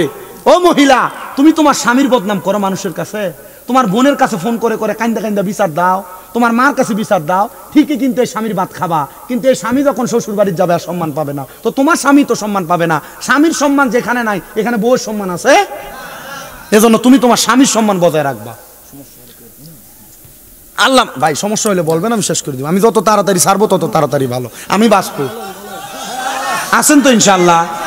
আল্লামা শেখ সাদী বলেন, আমি আমার স্ত্রীকে বসায়া আমি এখান থেকে চলে যাচ্ছি লাকড়ি জোগাড় করার জন্য। ভালো আলেম মানুষ। আর ছাত্র এখান থেকে বলে, আমার এত বড় বড় ওস্তাদ, এত এলেম, কিন্তু এত ছাত্র কন্ট্রোল করে, বউ কন্ট্রোল করতে পারলো না গো। আল্লামা শেখ সাদী বলেন, বউকে রাইখা দিলাম, জংলায় গেলাম কাঠ কাটার জন্য। গাছুইটা কাঠ কেটে কেটে অনেক কাঠ হয়ে গেছে, জংলার মধ্যে ভাগ ঘুরে ভাগ আল্লামা শেখ সাদীকে খেয়ে ফেলবে। আল্লামা শেখ সাদীর দিকে তাকায়, আর এটা নামলে এটাকে খাবো, ভাগ আড়ালে যা লুকাইছে। আল্লামা শেখ সাদী গাছ থেকে নিচের দিকে তাকায় দেখতেছেন অনেকগুলা লাকড়ি, কিভাবে নিব। পরে ডাইনে বামে তাকায় দেখে একটা বাঘ আছে। আল্লামা শেখ সাদী কয়, যাক লাকড়িগুলা বোঝাই করার জন্য একটা সদস্য পাইছি। আচ্ছা, আপনি বাঘের সামনে যাবেন? আল্লাহর যারা সাচ্চা পাক্কা বান্দা, এরা চাইলে আল্লাহ প্রদত্ত ক্ষমতায় ভাগকে কন্ট্রোল করে ফেলতে পারে। কথা বলেন না কেন? পারে না? বান্দা হইতে হবে ক্লিন, নাকি সুদখোর, নাকি ঘুষখোর, নাকি বেনামাজি? না না না, আল্লাহর বান্দাও হওয়া লাগবে তেমন। কথা বলে না কেন? ঠিক কিনা? আল্লামা শেখ সাদী নিচে নাইমা লাকড়িগুলা বাদাই করে, বাঘের পিঠে লাকড়িগুলা নিয়ে বাড়ি পর্যন্ত গেছে। ছাত্র দেখে বড় ভয়, ওমা ভাগ নিয়ে চলে আসছে। লাকড়িগুলা নামায়া বাঘ বাঘের মতো চলে যায়। আল্লামা শেখ সাদী লাকড়িগুলা পেছনে দিয়া ছাত্রের সঙ্গে কথা বলে সময় কাটাবে, বউ রান্না করবে। আসার সাথে সাথে ছাত্র সালামও দেয় না, জিজ্ঞাসা করে, হুজুর একটা জংলার বাঘকে কন্ট্রোল করতে পারলেন, কিন্তু নিজের ঘরের বউটাকে কন্ট্রোল করতে পারলেন না। হুজুর বলে, তুমি কি সব শুনছো? হুজুর শুনছি। আপনি চাইলে তো আরেকটা বিবাহ করতে পারেন, বিবাহ কেন করেন না? হুজুর বলে, 3 শয়তান কন্ট্রোল করতে পারি না, তুমি আমারে বলো 5 শয়তান কন্ট্রোল করতে। ছাত্র বলে, হুজুর বিবাহের কথা বললাম, আপনি শয়তানের কথা বললেন, বুঝতে পারলাম না হুজুর কেন এই কথা বললেন। আল্লামা শেখ সাদী রহমতুল্লাহ আলাইহি বলেন, বাবা মনে রাখবা, একটা পুরুষ মানুষকে ধোঁকা দেওয়ার জন্য তার সাথে একটা করে শয়তান আছে। একটা নারী মানুষকে, মায়া মানুষকে ধোঁকা দেওয়ার জন্য তার সাথে 2টা করে শয়তান আছে। তো আমার সাথে একটা শয়তান, আমার বউর সাথে আছে 2টা শয়তান। এই 3টা শয়তানকে দেখলাম না, কন্ট্রোল করতে পারি না। আরেকটা যদি বিয়া করি, আরেকটারে কিভাবে কন্ট্রোল করব? ছাত্র কই, হুজুর বুঝতে পারছি, তার মানে একটা বিয়েই ভালো, 2টা বিয়া করতে গেলে কন্ট্রোল করতে বড় ভেজাল। এ বেটা মানুষ, 2টা বিয়া করবা, সাবধান হইবা, আগে দেখবা প্রথমটারে কন্ট্রোল করতে পারো কিনা, তারপরে 2টার দিকে নজর দিবা। আল্লাহ যেন কবুল করে, জোরে পড়ে না আমিন। কেন এটা বলছি? আপনি আপনার বউয়ের সামনে বউয়ের প্রশংসা করেন, আপনি আপনার স্ত্রীর সামনে আপনি প্রশংসা করতেছেন আপনার ভাবির। বউয়ের সামনে মাঝে মাঝে বউর তরকারি খারাপ হইলো, আজকে তরকারি খুব মজা হয়েছে, শুধু একটু লবণটা বাড়াই দিলে চলতো না। আপনি তো লবণ কমেছে কেনা, হ্যাঁ এভাবে রান্না করলে বাবার বাড়িতে যাও, আপনি এভাবে ধমক দেন। আপনি এভাবে না বলে বলতেন, তরকারি পাক ভালোই হয়েছে, লবণ একটু কম হয়েছে আর কি, ভবিষ্যতে বাড়াই দিও। আপনি এভাবে বলেন না, আপনি সমাজে শালীনতা, পরিবারের শালীনতা আনতে পারছেন না। আল্লাহ যেন কবুল করে, জোরে পড়ে না আমিন। কিন্তু আরেক জাতের পুরুষ আছে, এই পুরুষটা বউ যা কয় তা শুনে।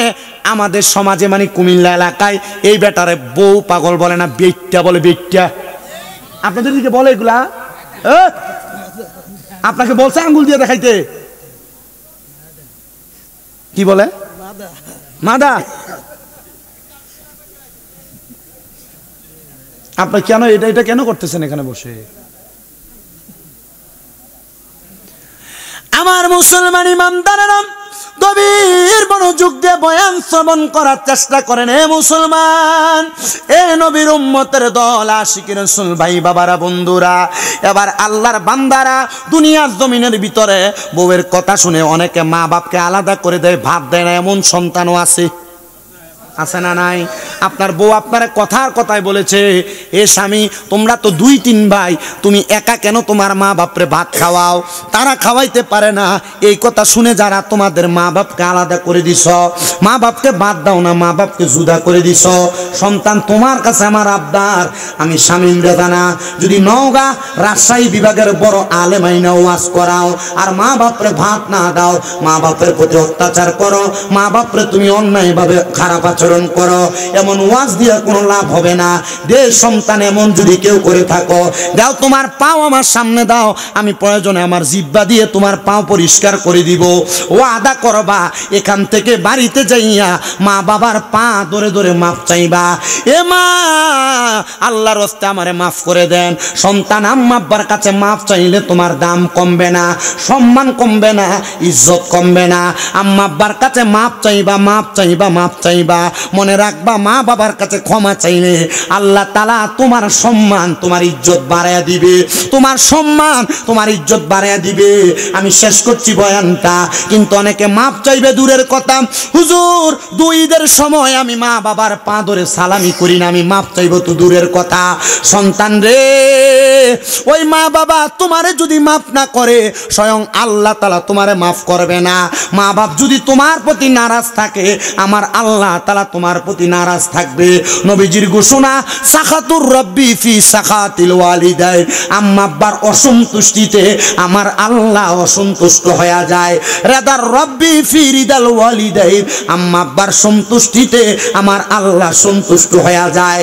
এজন্য আজকের মাহফিলটা কবুল হবে কি হবে না এটার গ্যারান্টি আমি দিতে পারবো না, তবে একটা গ্যারান্টি দিয়ে যাই, আগামী কালকে যদি শোনো বাচারি গ্রামের দোকানের মধ্যে কোনো মুরব্বি বৈশা বলতেছে, হ্যাঁ আজকে শামীম রেজার ওয়াজ শুনে আমার সন্তান বাড়িতে আইসা আমার পায়ে ধরে মাপ চাইছে, মনে করবা মাহফিল কবুল হয়ে গেছে। বলে হুজুর, আমি তো কোনোদিন আম্মা আব্বার সাথে কোনো অন্যায় করি নাই, আমিও কি মাপ চাইবো নাকি? সন্তান, হ্যাঁ মাপ চাইবা, মাপ চাইলে আল্লাহ তাআলা তোমার দাম বাড়াইয়া দিবে, সম্মান বাড়াইয়া দিবে। কিন্তু অনেকে চিন্তা করে, হুজুর যাদের বাড়িতে বাবা আছে তারা বাড়িতে যাইয়া বাবার পায়ে ধরে মাপ চাইবে, যাদের বাড়িতে মা আছে তারা বাড়িতে যাইয়া মার পায়ে ধরে মাপ চাইবে। হুজুর আমার তো আব্বা নাই, আমি কার পায়ে ধরে মাপ চাইব? হুজুর আমার তো মা নাই, আমি কার পায়ে ধরে মাপ চাইব?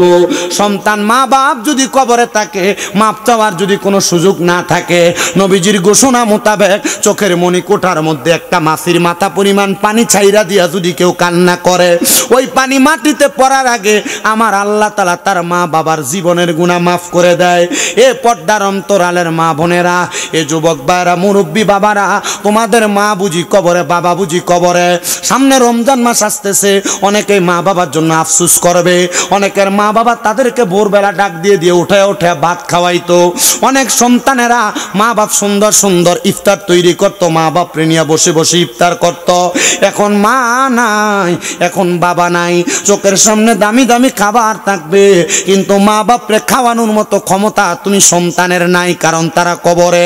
সন্তান, ওই মা বাবা যদি কবরে থাকে, আল্লাহ তাআলা তোমার মা বাপরে কবরে যেন সুন্দর খাবারের ব্যবস্থা করে দেয়, সুন্দর রিজিকের ব্যবস্থা করে দেয়, কবরে জান্নাতি নিয়ামতের ব্যবস্থা করে দেয়।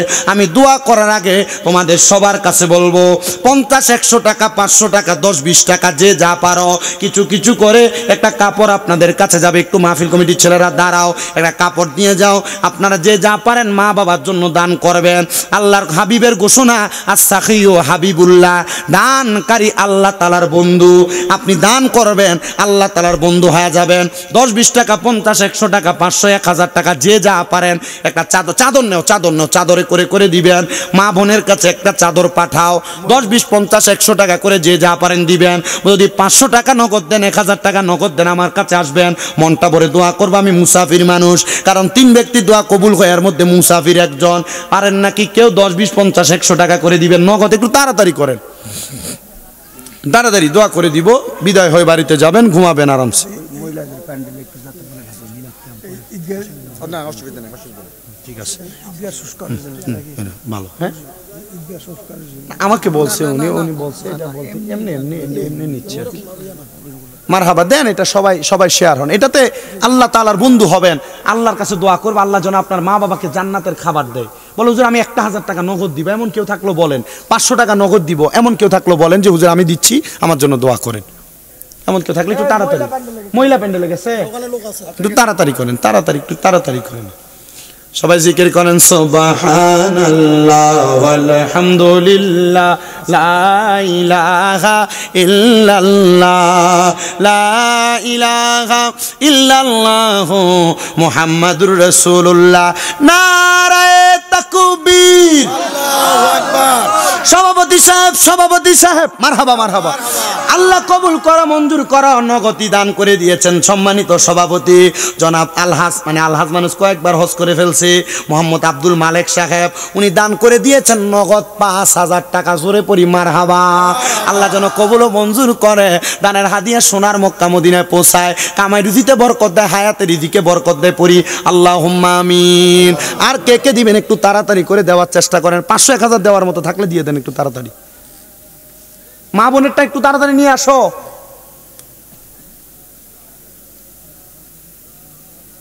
আরেকটা মাহফিল হচ্ছে নাকি? দিছে, সবাই দিছে।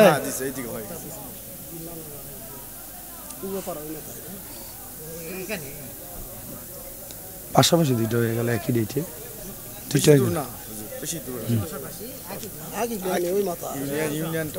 অনেক বড় না? এই শুধু বাসারি গ্রামই অনেক বড় না? 22টা পাড়ায় বাসারি গ্রাম। আমি গুগল ম্যাপে ঢুকা দেখি বাসারি গ্রাম, দেখা দেখি পুরা নওগাঁর ম্যাপ যত বড়, বাসারি গ্রামের ম্যাপ এত বড়। আমি দুইটা মেম্বার লাগে। হ্যাঁ, দুইটা মেম্বার লাগে, দেখছেন? আমি তো অবাক। আরেকটা আছে মনে হয় যে ওইদিকে বাসারি গ্রাম না, ওইটা বাচারি গ্রাম, এটা বাচারি গ্রাম না, এটা অন্তস্তর, এটা ডসিনর আছে না? একটা না, আরেকটা আছে।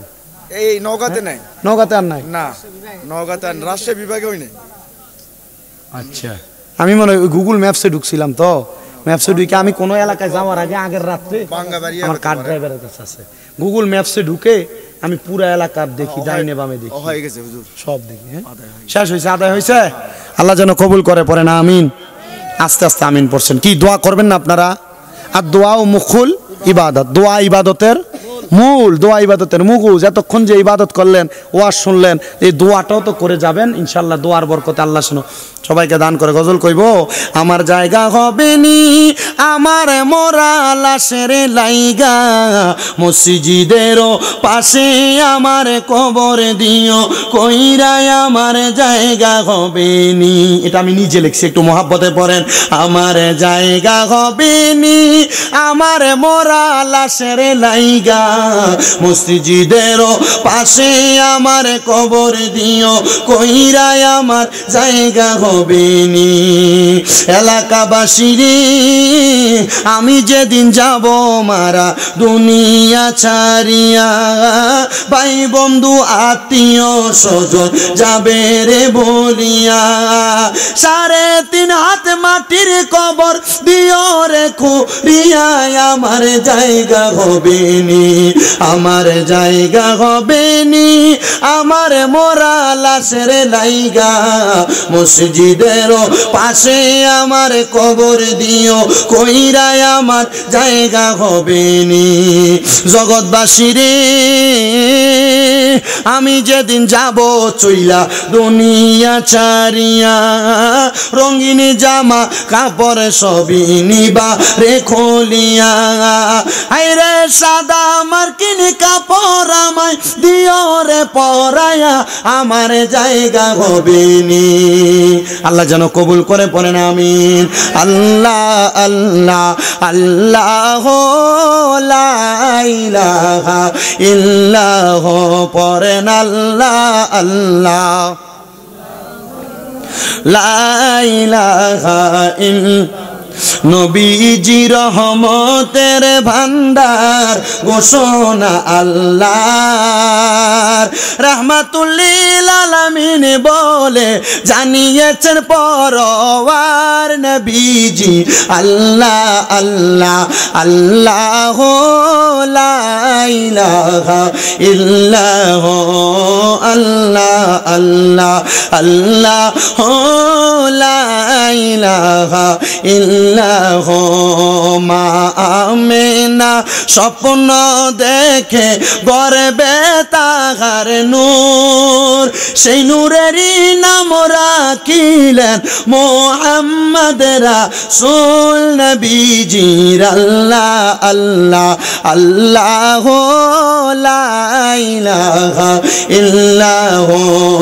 রহমত বরকত নিয়ে নবীজি আসলেন এই ধরায়, আসুন সবাই দাঁড়াইয়া সালাম জানাই নবীজি আল্লাহ আল্লাহ আল্লাহ লা ইলাহা ইল্লাহ ইয়া নবী সালাম আলাইকা ইয়া রাসূল সালাম আলাইকা ইয়া হাবিব সালাম আলাইকা সালাওয়াত।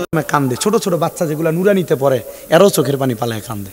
আপনি দেখলে কখনো যদি কুমিল্লা শহরে যান, কুমিল্লার চকবাজার নূরপুর সমনিতে তাহফিজুল কোরআন মাদ্রাসা যাবেন, যে দেখে আসবেন, খাওয়া দাওয়া করে আসবেন, অসুবিধা কি হবে? যাবেন না ইনশাল্লাহ? যদি যাইতে পারেন, আমি হুজুরকে দাওয়াত দিয়ে গেছি, আমার ভাইকেও দাওয়াত দিয়ে গেলাম, ভাইকে দাওয়াত দিলাম, সভাপতি মহোদয়কে দাওয়াত দিলাম, আপনাদেরকে দাওয়াত দিলাম। আপনারা দেখে আসবেন আমার মাদ্রাসা, ছাত্রদের উপর মাথায় নুরানি হাত বুলিয়ে দিয়ে আসবেন। আল্লাহ কবুল করেন, আল্লাহুম্মা আমিন। আলহামদুলিল্লাহি রাব্বিল আলামিন, আসসালাতু ওয়াসসালামু আলা রাসূলিহিল কারীম। রব্বানা আতিনা ফিদ দুনিয়া হাসানাতাও ওয়া ফিল আখিরাতি হাসানাতাও ওয়া কিনা আযাবান নার। মাবুদ ও দয়াল আল্লাহ, একটু রহমতের নজর কইরা তাকায়া দেখেন আল্লাহ, এই নওগাঁ জেলার অন্তর্গত বাচারি গ্রাম নতুন ঈদগাহ ময়দানে দ্বিতীয়তম বিশাল এই তাফসিরুল কোরআন মাহফিলে আমি গুনাহগারের সাথে সম্মানিত সভাপতি, প্রধান অতিথি, ওলামায়ে কেরাম, বিশেষ করে দাড়ি পাকা মুরব্বী বাবারা, যুবক নজুয়ান ভাইয়েরা, ছোট্ট ছোট্ট মাসুম বাচ্চারা, পর্দার অন্তরালের আমার কত মা বোনেরা, আপনি আল্লাহর শাহিন শাহী পাক দরবারে গুনাহগার কাঙ্গালের বেশে দুই কানা হাত বাড়াইছে আল্লাহ, প্রত্যেকের হাতগুলা আপনার শাহিন শাহী পাক দরবারে কবুল আর মঞ্জুর করে নেন আল্লাহ। আজকের মুনাজাতের হাদিয়া আখিরি নবী মুহাম্মদ মুস্তাফা হাম্মদ মুস্তাফা সাল্লাল্লাহু আলাইহি ওয়াসাল্লামের রওজা মুবারকে কবুল মঞ্জুর করেন। নবীর যত সাহাবায়ে কেরাম, আহলে বায়াত সহ সকল আউলিয়া কেরামদের দরবারে আমরা যারা হাত বাড়াইলাম, অনেকে আছে যাদের জগতের মধ্যে বাবা নাই, যেই বাবা রিকশা চালায়া মাটি কাইটা মাথার গাম পায়ে ফালাইয়া খেত কামারে কাজ কইরা নিজের রক্তরে পানি বানাইয়া সন্তানকে মানুষের মতো মানুষ করার জন্য আব্বা জান বড় কষ্ট করে দুনিয়াতে সন্তান লালন পালন করেছে, এমন আব্বা যাদের অন্ধকার কবরে নেই আল্লাহ, আব্বার কবর জান্নাতের বাগান বানায়া দাও আল্লাহ। কে জানি হাত বাড়াইছে, কার জানি জগতের মধ্যে মা নাই। হায়রে মা, যেই মা 10 মাস 10 দিন গর্ভে ধারণ কইরা সন্তানের প্রসব বেদনা সহ্য করতে মার বড় কষ্ট হয় আল্লাহ, ওই মা দুনিয়াতে সন্তান যখন জন্ম দিয়েছে, এমন অনেক সন্তান মায়ের কলিজাতে 2টা লাথি দিয়া দুনিয়াতে আসছে। ও আল্লাহ, মা জননী বড় কষ্ট করে সন্তানরে দুনিয়ার আলো দেখাইছে, এমন মা যাদের অন্ধকার কবরে রে আল্লাহ আম্মার কবর জান্নাতের বাগান বানিয়ে দাও। আবার এমন অনেক সন্তানের আঘাত বাড়াইছে, মাও নাই বাবাও নাই জনমের এতিম রে আল্লাহ, এমন সন্তানদের মা বাবার কবর নাজাতের ফয়সালা করে দাও। যাদের মা বাবা বেঁচে আছে হায়াতে তৈয়বা নসিব করে দাও। আম্মা আব্বার খেদমত করার তৌফিক দান করো, আম্মা আব্বার কথা শুনে আদেশ মাইনা চলার তৌফিক দাও। ও আল্লাহ, মা বাবার বংশ নানা নানি